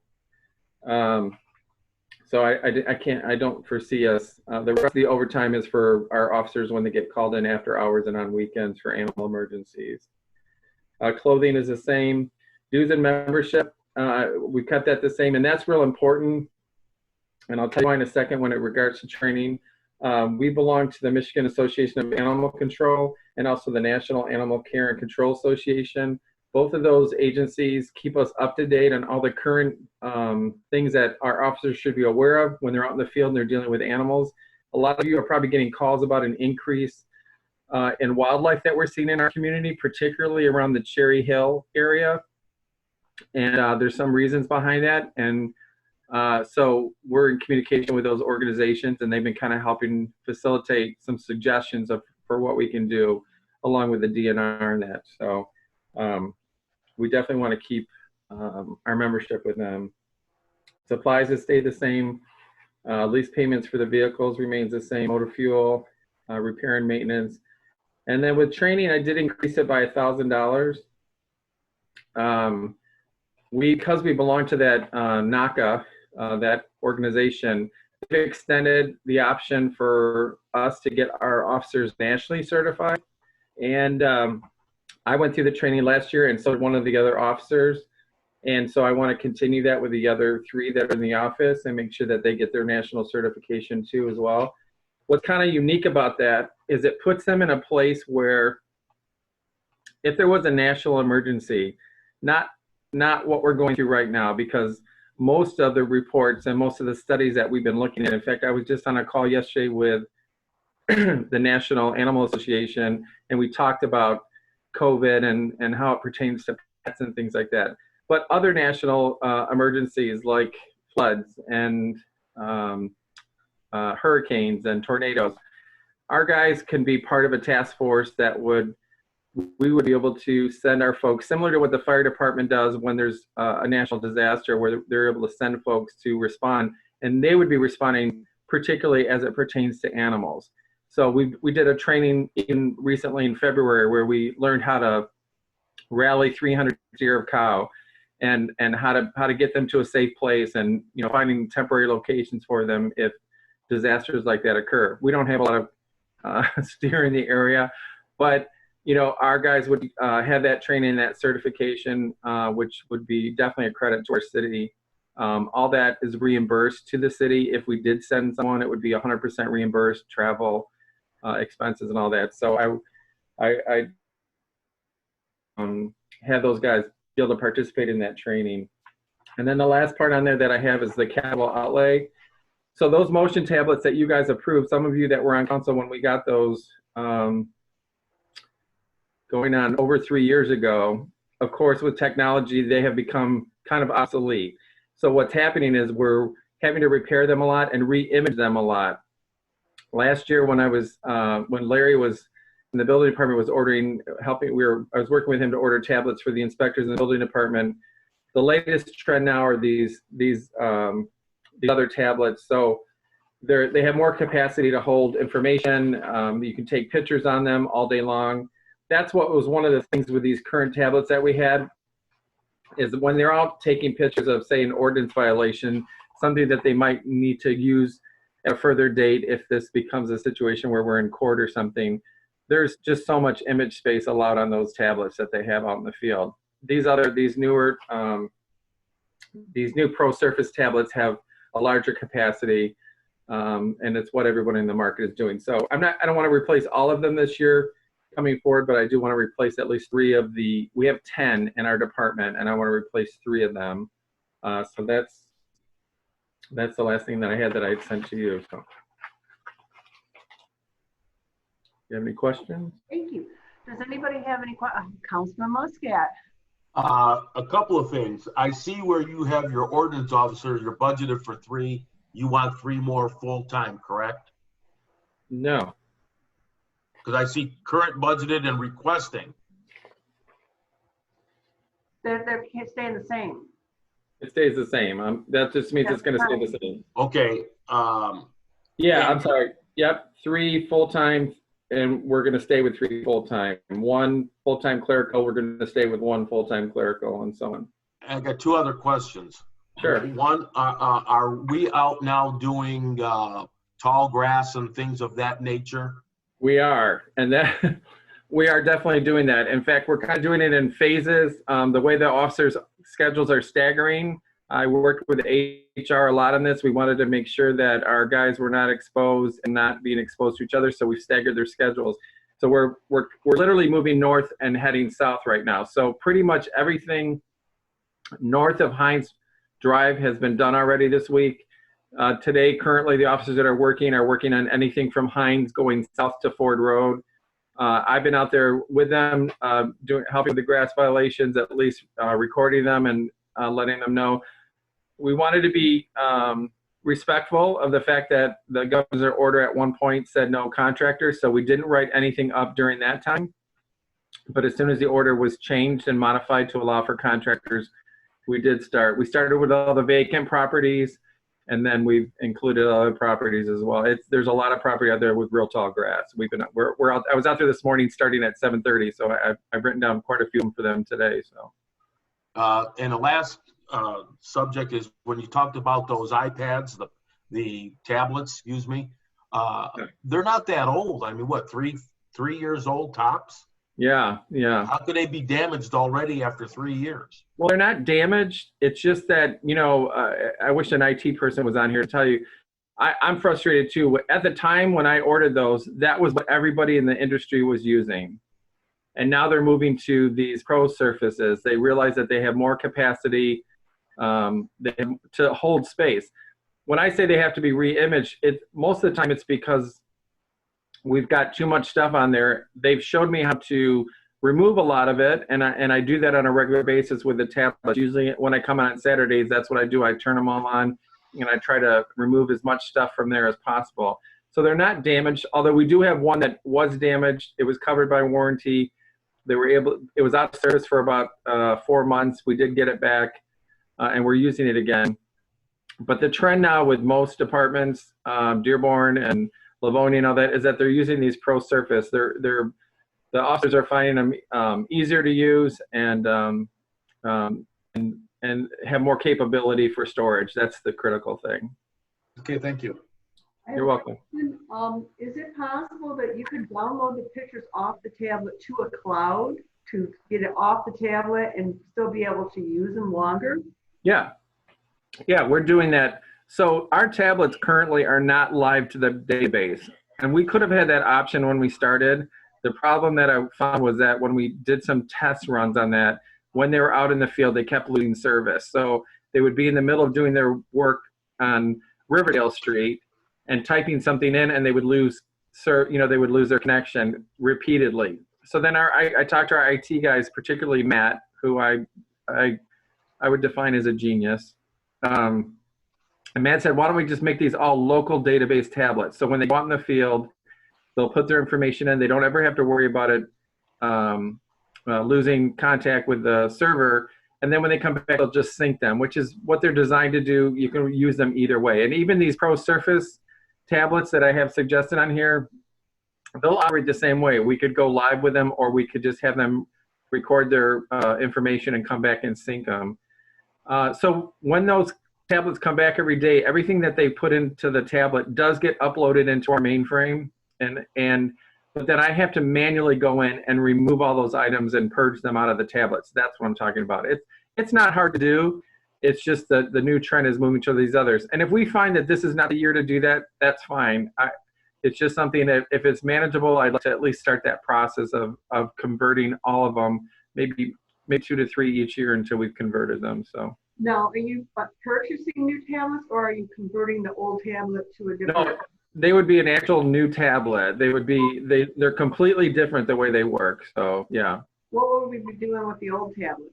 You know what? I as you were asking me that, I was in my mind, I was thinking I didn't ask that question. I'll have to find out if they're something that we could sell or. Trade in. I mean, I guess we'd want to keep a couple just as a backup. That's one of the reasons why we have 10 when we only really use 8. Because at any given time, 1 or 2 can go back to the company to have to be re-imaged for whatever reason. I'll have to ask that, and I'll send you an email with a response. I'm not sure what we can do with them. Yeah, I want to thank you also for having the best backup. I tell you, everything's spelled out right here. You know, we didn't even have to ask you very many questions because you already answered them in this, and I appreciate that. You're welcome. It was your suggestion last year. I didn't send anything, and so I said, well, I remembered your suggestion. So. Thank you. I mean, you're the only one that did so far. Okay, we have Councilman Wenzel. Hold on a minute. Let me unmute him. I saw Councilman Wenzel this morning. Yeah. Well, I might lost you there, but anyway, a couple things is I hope you're getting together with some IT people to make sure that these new Surface Pros aren't at the end of their technology newness, and might as well get the latest updated versions of these things so they'll be good a couple years from now. Yeah. And, okay. So from what I was told, because I asked that question too, I don't want to order them if they're just going to be expired next year. The difference with these is that those motion tablets that we ordered have the capacity of what it is. So we have upgraded programs in those tablets over the last few years, and there's only so much upgrading that can be done to those tablets. With these Pro Surface tablets, I think one of the reasons, and the way they were marketed at least, was that even if we had to rerun all new programs in those tablets, these Pro Surface tablets have the capability of doing complete upgrades on them. And I can send you some backup information on that as well. Okay, good. One other thing is you mentioned, I don't know, the ordinance department is still out there doing their job, and they're still finding time to do some humane things. If you want to give an idea what I'm talking about, what you did this morning. Well, I put it out on Facebook on Monday. We got a call about a bunny that some neighbors were concerned maybe it wasn't in a appropriate kind of cage or shelter. Clearly these people love this bunny, but it's their first time bunny owners and they don't know all the things that bunnies needed so anyways, I just put it out on Facebook. I said, if anybody's out there that is a bunny person or a bunny rescue and they have a hutch or something they'd like to donate to this family, I was shocked when I got a ding this morning on Facebook at about 6 o'clock. Tom and Janet and their family that live on Vassar Street had it was like a condo. It was one of the nicest hutches I've ever seen. They had 2 stories. I mean, it was really a cool hutch. So they called me and said, it's absolutely yours. You can have it. So we gave it, we went down and picked it up. We took 3 vehicles only because the animal control officer happened to be in that area anyways, and he wanted to be there too. But so we loaded it up. We took it to the young lady that lives in the north end. We delivered it. She put her bunny in. He's already settled into his new little spot, and he's all happy. And I'm glad you brought that up because, you know, I know we all talk about it all the time, but at our worst moments physically of what we're going through physically, there are so many people that come up and you know, I know you talked about it last night, Council Chair, about all the things that people are doing. My colleagues all day long are doing amazing things and things that you just wouldn't expect. And yet here's another example of our residents who are just stepping up, and they were so thrilled to give it to her. The people were so thrilled to receive it. And I told them that we're going to call it the giving hutch. So when they're done with it, when they've used it or they're done with it, then hopefully they'll find a family that could use it as well. It was kind of a cool story. So good job. Yeah. Any other questions from any other councils? Okay, well, you're done. Thank you very much. Thank you. Appreciate you. Okay, next we have Treasurer's Office, the General Government Pension and Cash Flow with Treasurer Riley. He's unmuted already. Okay, go ahead. Hi. Hello, everybody. I'm going to start with one of the revenue sources that I have listed, and that was the interest income that's in the general fund. And we had that at 135,000. I think in light of the pandemic, of our surpluses being eaten up, and also with the interest rates being down, that's going to be challenging to reach the 135. So I think that, you know, that number may want to be taken down maybe to 90 or 100,000 just to, you know, because I don't think we're going to be able to meet the 135 under these interest rate environment. Okay. So that's under revenues. I'll go to the treasurer's budget if that's okay. Sure. That's a Department 253. Basically, the only thing that really changed is I increased the education line by $500 and decreased overtime by 1,000, and then the rest of it comes out to be in the fringe benefits, which really is no control of the treasurer's office. So really, there really has been no change in the treasurer's office budget, very little. I put in a little extra for training in the sense that the new treasurer will probably want to attend some additional training classes to learn more about the position. Okay. Okay. And then now, if I want to, is there any questions on the treasurer's budget? Does anybody have any questions in regards to the treasurer's budget? I see none. Oh, Councilman Constant. Hold on, let me get Councilman Constant on here. I just unmuted him. Okay. Very briefly, so Treasurer Riley, right now the fund for treasurers to invest in, that's paying what % interest? It's like less than 1%? Yeah, 35 basis points or 0.35% for the liquid funds.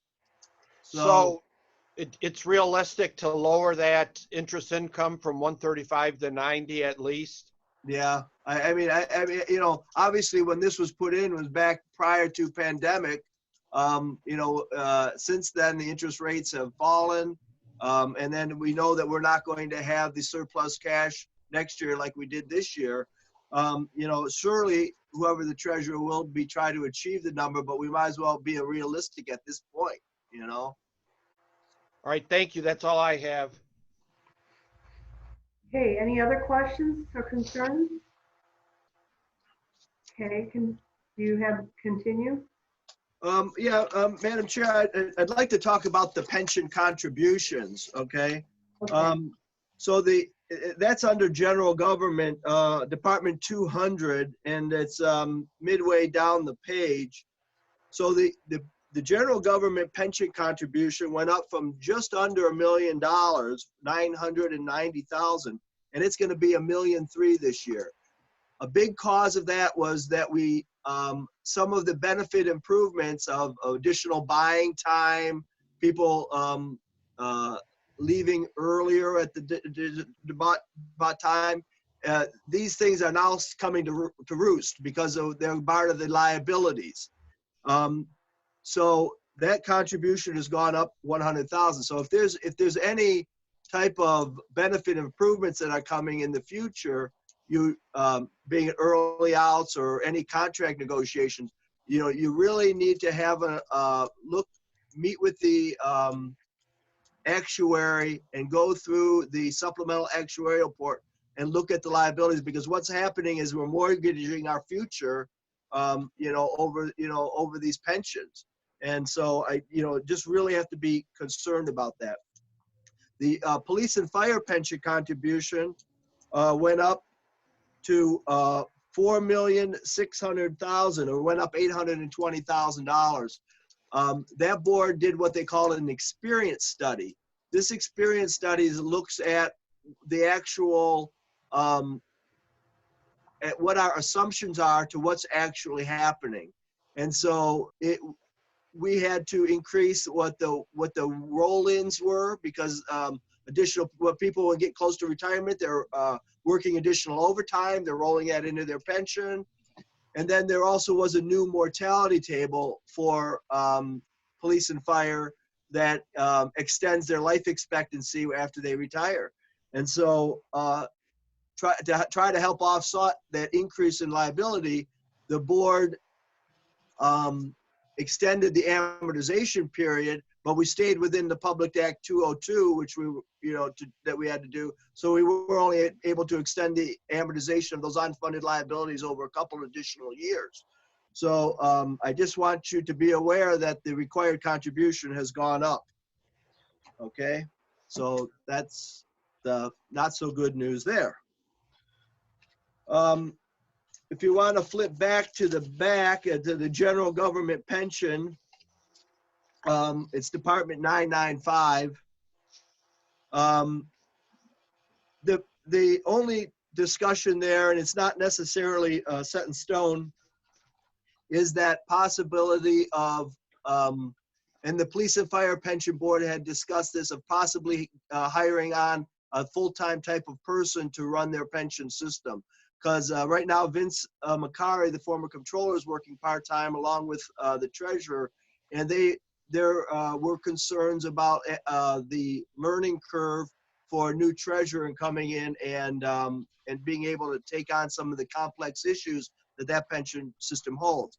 So on the next page, you would see part of a salary, and on this general government page would be part of a salary for like a pension individual, for a pension like department. If that's necessary for the general government, probably not. But if there was somebody that they both wanted to pitch in and work together and manage both systems, that's just a possibility.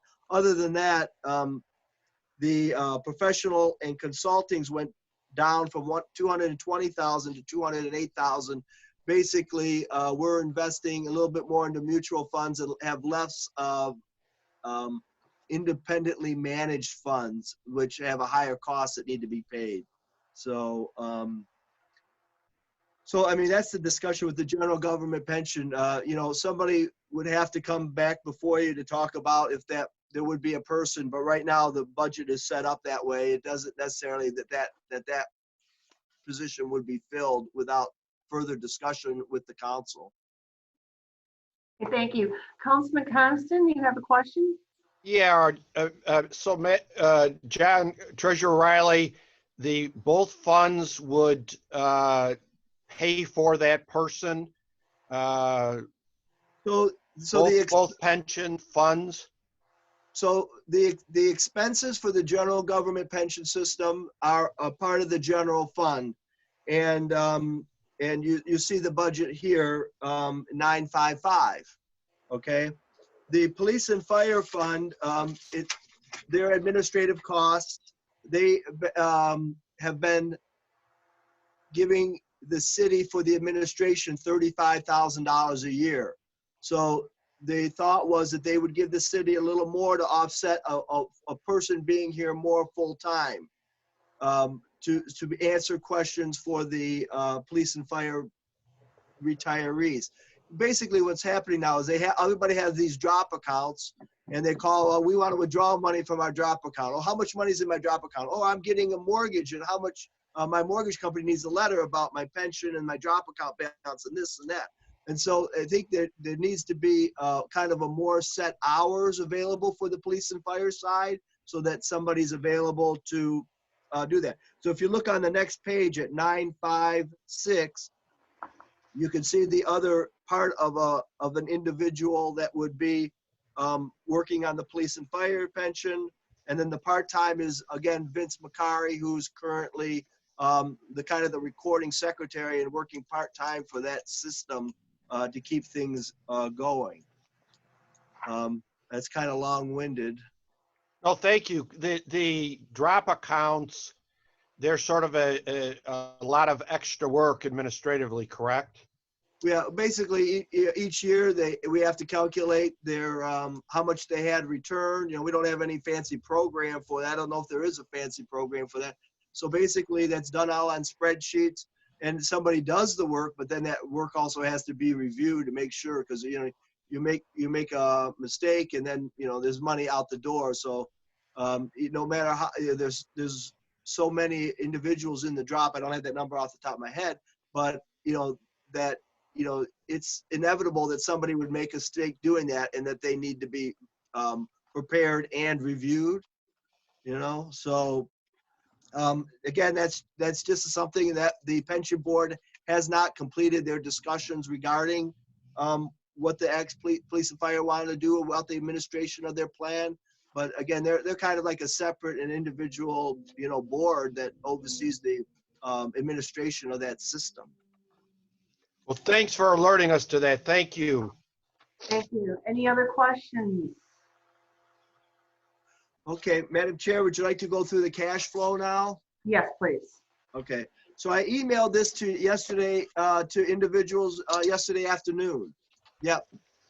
And basically, let's start off down in the lower corner of that spreadsheet, and it looks like the prior year interfund loans. So for the last 3 years, 2019, 18, and 17, there hasn't been any borrowings between interfund loans, between any other accounts in the general fund, to make it through our year end on June 30th. This current cash flow projection that I emailed you yesterday does show that we probably will not need to do any loans. Does that mean that everything is good? No, it looks like our balance at June 30th is going to be down, but it doesn't look like it's going to be down to the point that we would need to borrow any funds. I'll go through that schedule kind of line by line. If you want to look at general fund deposits, normally we would receive about $875,000 to like $1 million plus a month in general fund deposits. I took that down to $400,000. If you look at the column on the far left for March is actual. In April, we had around $525,000, and then I put in the other. You look out in August, we got $1,650,000 there. That's because the MMRMA money that we receive as part of your budget, the refund for the insurance will be should be received by then. If not in July, it'll be in August. Okay, we'll slide down this thing. State shared revenues. We received $1,027,000 in March. I received about $1.3 million in May, but in July, I took that number down to 60% of what was projected. So I only put in $585,000 for July. The next line item is the property taxes. The one thing that I had highlighted under June was the $1,035,000. That's the delinquent taxes that we turn over to Wayne County. They issue bonds, and then they make the cities whole by funding us for the delinquent taxes that were unpaid. In the Great Recession, they were unable to issue the bonds timely, and these amount was delayed.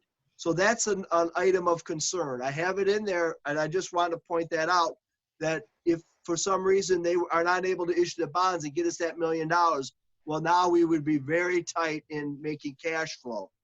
So, but I spoke with the county yesterday. They said it's still on track.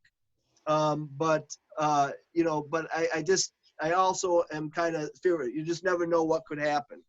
Okay, sliding down the page, we have interfund transfers, which are basically mostly to general fund when general fund pays all of payroll, and then the other funds reimburse the general fund for the payroll that for the employees of their departments.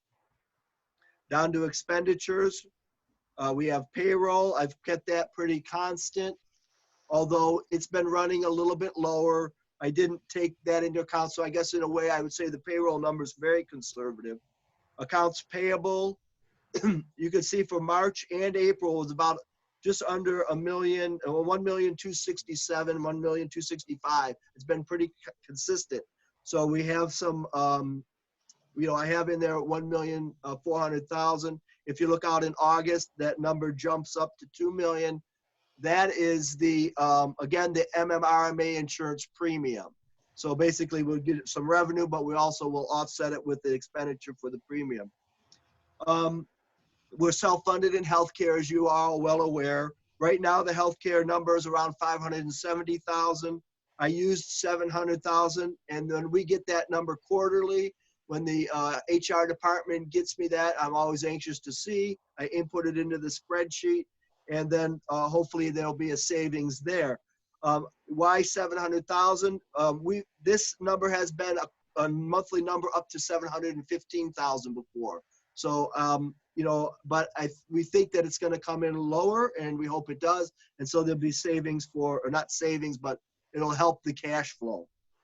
Central Wayne is pretty consistent at Sanitation Authority. You see our debt payments. We have our pension contributions. We made the general government one in April to help with their cash flow and payment of benefits. And then the police and fire one will be made this coming Friday for their pension contribution. And then the next line is the Act 15 trust. That will be out in August, as it's supposed to be contributed annually. Some interfund transfers. So the pink highlighted line, the last line under June and July, we see we're down to about $1,500,067 or $1,700,000. That would be sufficient to get us through June end. But again, with that Wayne County $1 million, if something were to happen with that, it could put us into a tighter cash flow. As in years past, I have submitted to the council to approve the authority to use interfunds if needed. I want to highlight if needed. I don't know if you guys wanted me to go ahead and do that, or if that would just create another issue, or you just want to not do that. But I always like to say I like to wear a belt and suspenders. In case my belt breaks, I have the suspenders on, my pants aren't coming down, and that's the way I always look at it. The council has been generous enough to approve that, although in the last 3 years we have not had to use it, and I don't project that it will be needed this year.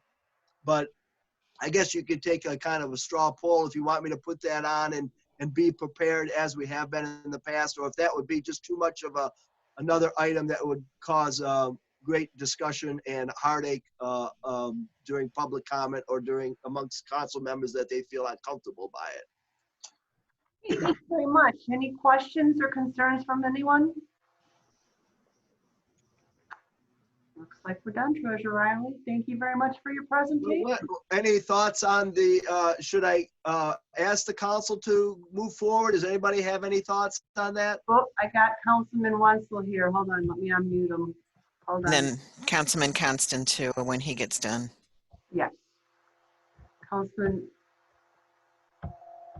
All right, are you trying to unmute him, Lynn? No, Okay. 'cause I it's- can, but Oh, I there. have not. There he is. Can you hear me? Yep, we can hear you now. Yeah, I think we should go ahead and allow the treasurer to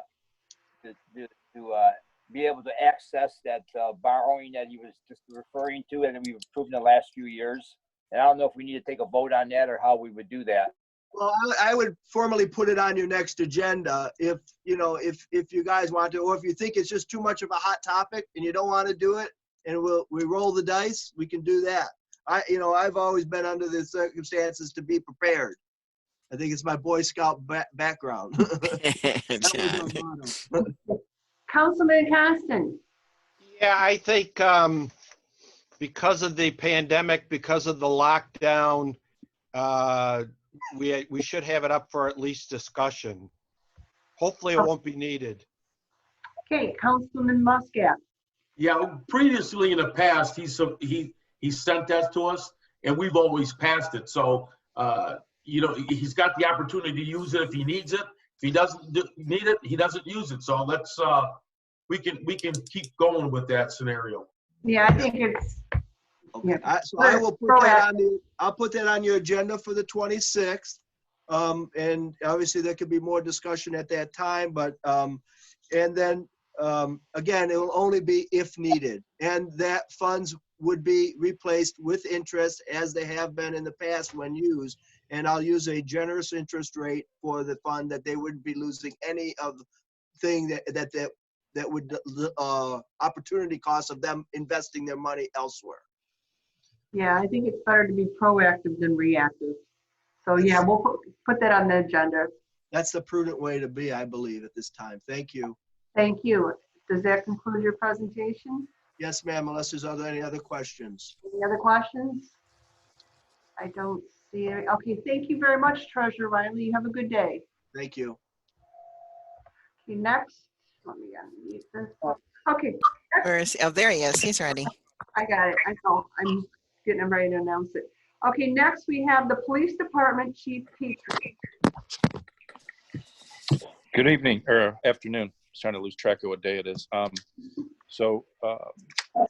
Going through our budget, I guess we'll just start off with the salaries here. The requested amount is $6,322,017. We have 28 command officers, 58 police officers, 11 dispatchers, 1 emergency management coordinator, police department secretary.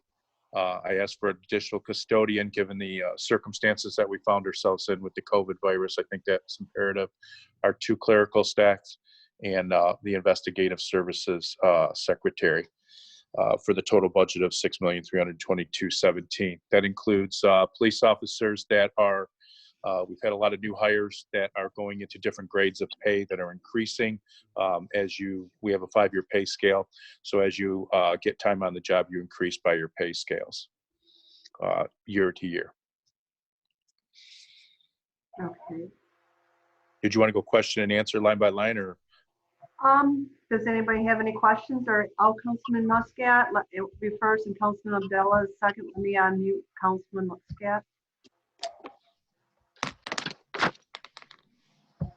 Talking about the salaries now, as far as the police officers, those are all contractual. But the increase in for the chiefs, the deputy chief, and captains and lieutenants, those aren't contractual raises, are they? The contractual raises would be everything from captain on down. From captain on down. Yeah, so the ones above, I think we're going to put them on hold till this COVID-19 stuff, like the other departments are. I don't think there was any change in salary on those. Well, yeah, we have chief went up. Oh wait, I'm sorry, I'm looking at the wrong page. You're correct. They've stayed the same. Yes. I'm sorry. Yeah. So just forget about this conversation. Okay. Okay, now we have Councilman Abdullah. Chief, I had a couple questions for you. First of all, in terms of the crossing guards, I know at one point in 2018 it was at 110,000. That was dropped to 45,000. The amended budget for 2020. Then now we're back up to 115,000. Can you clarify a little bit more on that one? Yes.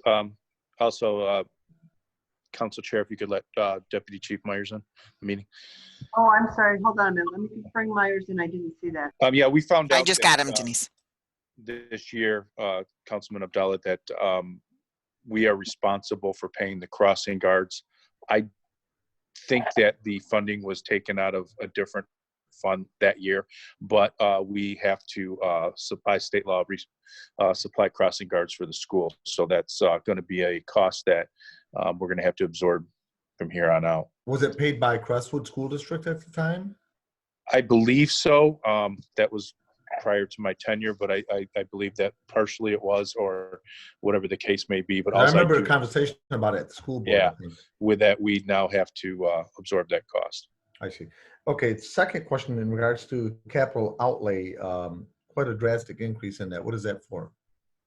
Okay, when you look at capital outlay, let me get to my screen here.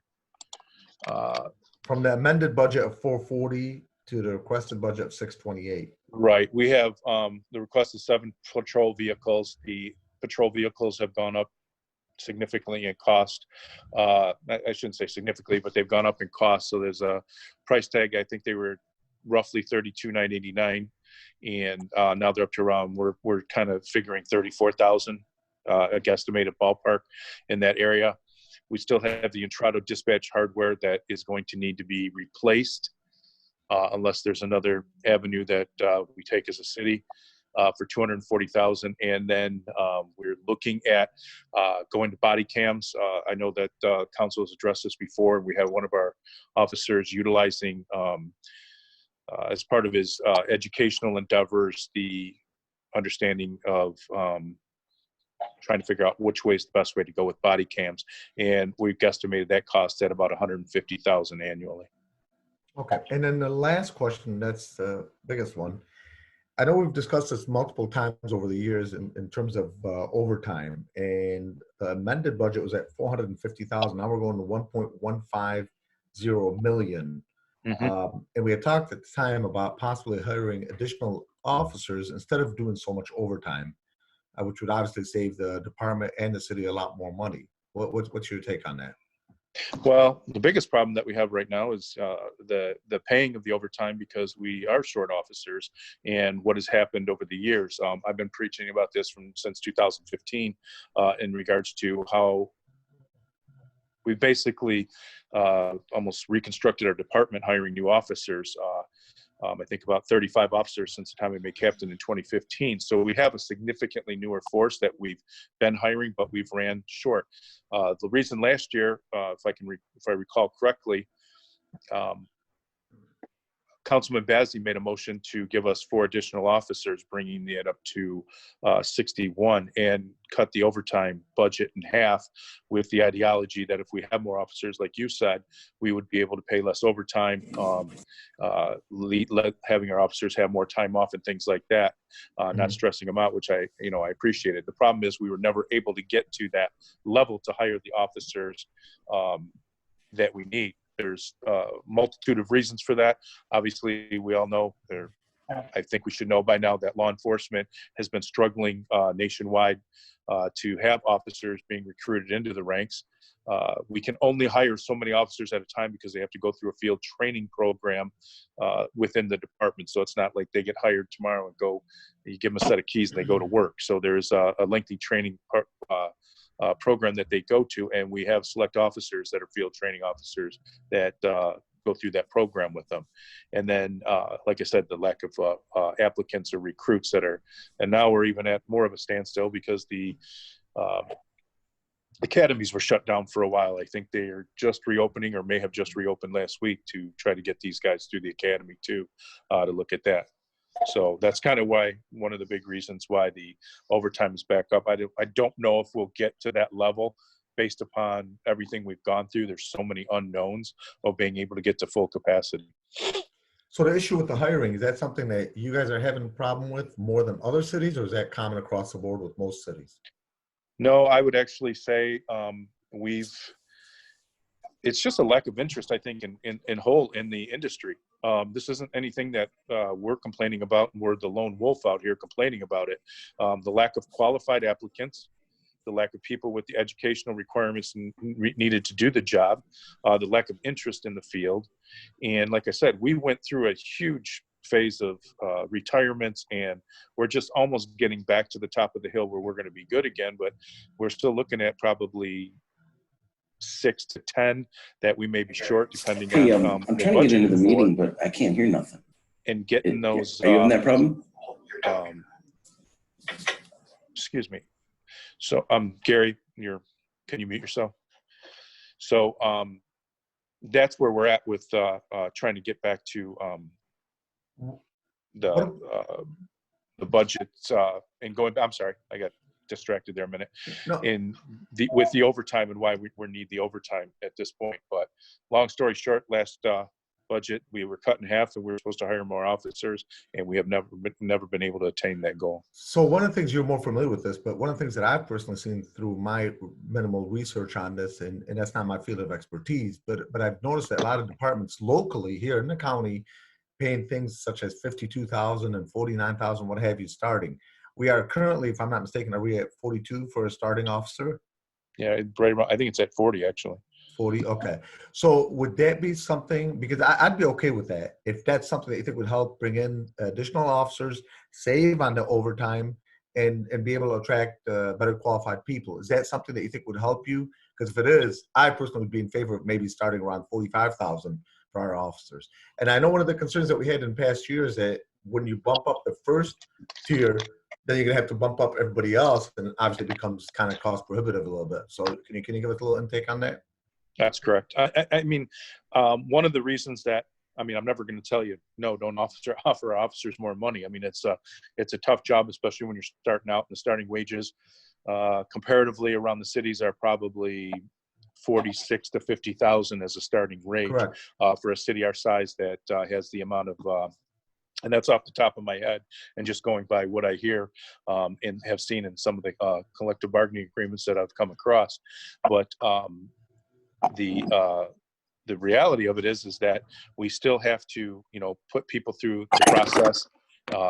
There are other factors that come into cost there, and I do think that would help us attract more people. But the biggest thing that attracts, from my understanding and in the general consensus from a lot of the guys that we've hired, is the pension system that we have, and the retirement benefits that we offer is one of the biggest draws to the Dearborn Heights Police Department when it comes to fiscal means. Okay, thank you. Council Chair. Unmute yourself, Denise.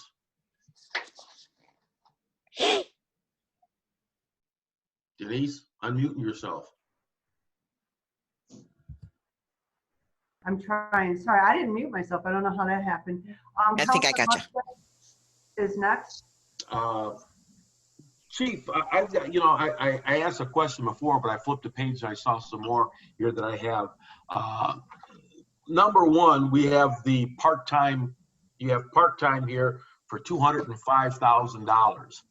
And when and where do we use those part-time officers that come out to 205,000? Because been many times I've asked to use our other officers, and they say no. So where does that money come in? And then I've got a few others after you answer that question. The main portion is that from our jailers, the ones that come in to do the jail services. Okay.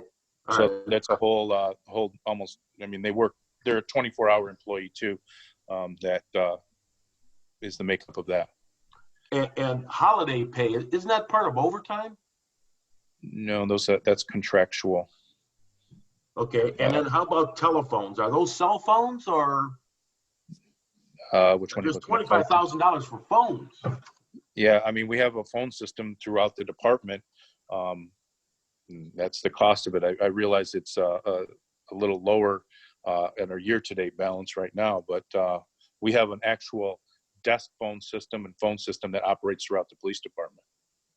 Okay, and then one more. It was suggested to me to ask the question where we could save $55,000, and you added proposed for 80,000 for EM coordinator, to be, they said that was at one time was under the deputy chief. Now for $55,000 or $80,000, that's a heck of a savings if we can move that back to the police department like that and have the deputy chief do it as they used to do it back in the early 2000s. If I understand your question, you're saying that the deputy chief of police was the EM coordinator? Yeah, that was what was told to me. So I don't know that for sure, but that's what it was told to me back in the early 2000s. It was the deputy chief's position, and then they just away from it. Well, and going back, and this is 20 years ago now. I think Deputy Chief Jim Lazar was the deputy chief back then, and that was right after or around the time of 9/11. There was a lot of things that were done rather quickly, a lot of titles that were thrown around, kind of like, if I can make it analogous to our situation with COVID, there's a lot of things that are occurring right now that are probably not going to continue on, and that may have just been a title that was associated with that position, but that was a long time ago, so I'm not really okay. Really and you propose a salary of $80,000 for that position. I don't think that's ever going to happen. At least I'm not to raise that high. I don't see where you're seeing that. EM coordinator, okay, yeah, emergency okay. manager coordinator. Well, going from 55. I was looking at the wrong column. I'm sorry. And I mean, the person that's holding that now is collecting a nice pension. I don't understand why we would have to raise that salary. Well, I mean, going on what the averages are for a position of that, I think a lot of the positions in the city are underpaid when it comes to the department head. So obviously, this is your decision, but some of the people that work here have those positions, And I understand that. Okay, at this time, the mayor wants to say something, so does Elizabeth Sabota Perry. I don't know who wants to speak first.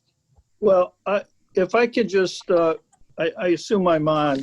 I just wanted to point out that 80,000 was put in by me and not Chief Petrie. So I was the one that put that in. The other thing is, I don't believe that the emergency manager position was in the police department. When I became mayor, it was actually the fire deputy chief that was handling that position. And that was a change that was made as a result of discussions with the police and fire, the chiefs at that time, and also the current emergency manager, which was the fire chief at that point in time. And that's why we made it its separate position. Okay, yeah, all right. Elizabeth, did you want to say anything? Yeah, I just wanted to clarify that we have no part-time police officers, that the reserves that Mr. Muscat had referred to are 100% volunteers and are not paid. So they are not included in that part-time piece of it. Okay. Thank you. You're welcome. We have Councilman Bazey. Did you still have?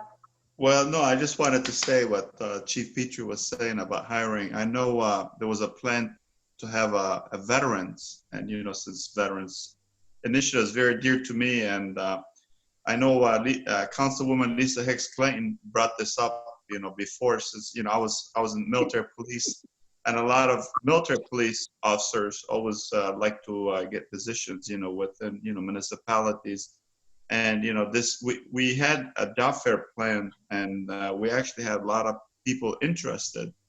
However, with the pandemic, we had to cancel the job fair, but even state police was part of it, and Dearborn police. So I agree with Chief Petrie. They are having, not just Dearborn Heights, but other municipalities having issues hiring police officers, and a lot of police departments wanted to come to this job fair, competing for the veterans. So I'll keep the. Obviously, it's not going to be in the next month or two, maybe 3 months, maybe towards the end of the summer. But when they rescheduled the job fair, I let the new chief, and he wasn't involved with the previous one that we had planned, Deputy Chief Myers. Thank you. Thank you. Okay, did anybody else have any questions or concerns? Okay, Lynn, do you see anything? Okay, at this point, I'm going to open it up to public comment. Does anybody from the public have any comments in regards to it? Oh, I got Dr. Hashem here. Hold on, let me unmute him.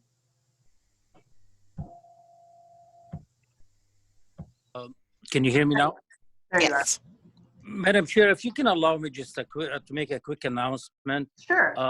CEDD, which is my department, is holding a public hearing regarding the $611,000, $611 and $591,000.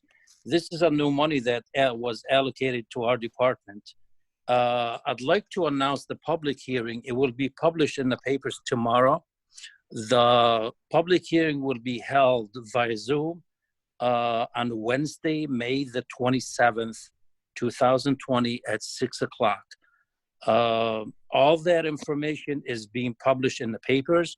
It will be on the city's website, and it will also be on the CEDD public site, on our website, obviously.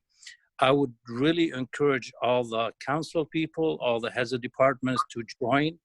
If anybody has questions as of how, I know I have been working with the chief, the fire chief, the administration, and other department heads as far as how to spend this money, because we have a lot of restrictions on it. We have been in contact, obviously, with HUD pretty much on a daily basis, trying to put this in a proper way where we don't have to pay the money back. So I would encourage everybody to join us on Wednesday, May the 27th at 6 p.m. The link, along with codes and all of that stuff, will be on the website of the city and the website of our department. I would really hope that everybody can join us. If anybody has a question, please feel free to call me. I'm not going to announce my cell numbers, but I'm pretty sure that everybody has my cell number, whether it's a city council member or department head. I want to wish everybody to be safe and be healthy, and hopefully we'll hear from you. The other thing, Madam Chair, is eventually once we do our public hearing, we are planning to bring this into the city council for approval, which we are hoping it will be June 9, the 9th, 2020, the city council meeting at 7 p.m. Or the next available meeting to be scheduled by yourself. So that's really our plan, to go ahead and amend our budget to acquire the $611,000 plus some change dollars, which is what was allocated to City Dearborn Heights. Okay, thank you. I have a question for Chief Petrie. I just thought of. Do we know how many people are left in the drop program right now? How many police officers? How many are in the drop? Yes. How many do we have left in the drop program? Off the top of my head, I probably 15 that are actually working in the drop, haven't left employment, you mean? Yeah. Wow. Yeah, I would say probably around 15. I could give you an accurate count, but that's going off the top of my head. Okay, that's no problem. I just wondered, I was just curious how many we had left. Right.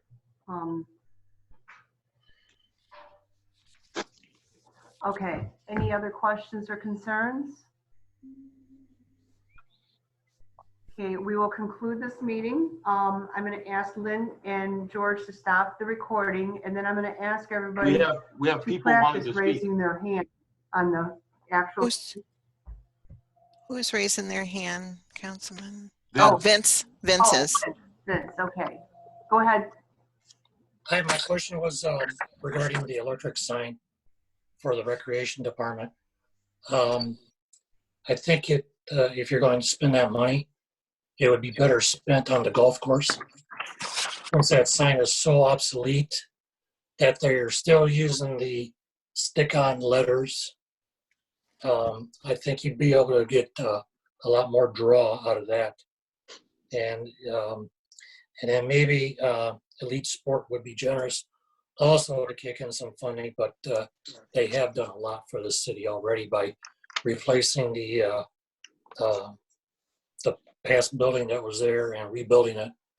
So I don't know how much more you could ask out of that gentleman or not, but I think the money would be better well spent at the golf course where you have a higher volume of traffic. Okay, thank you. Any other questions or concerns? Okay, that will conclude our meeting. Then I will ask Council Secretary and George to stop the recordings.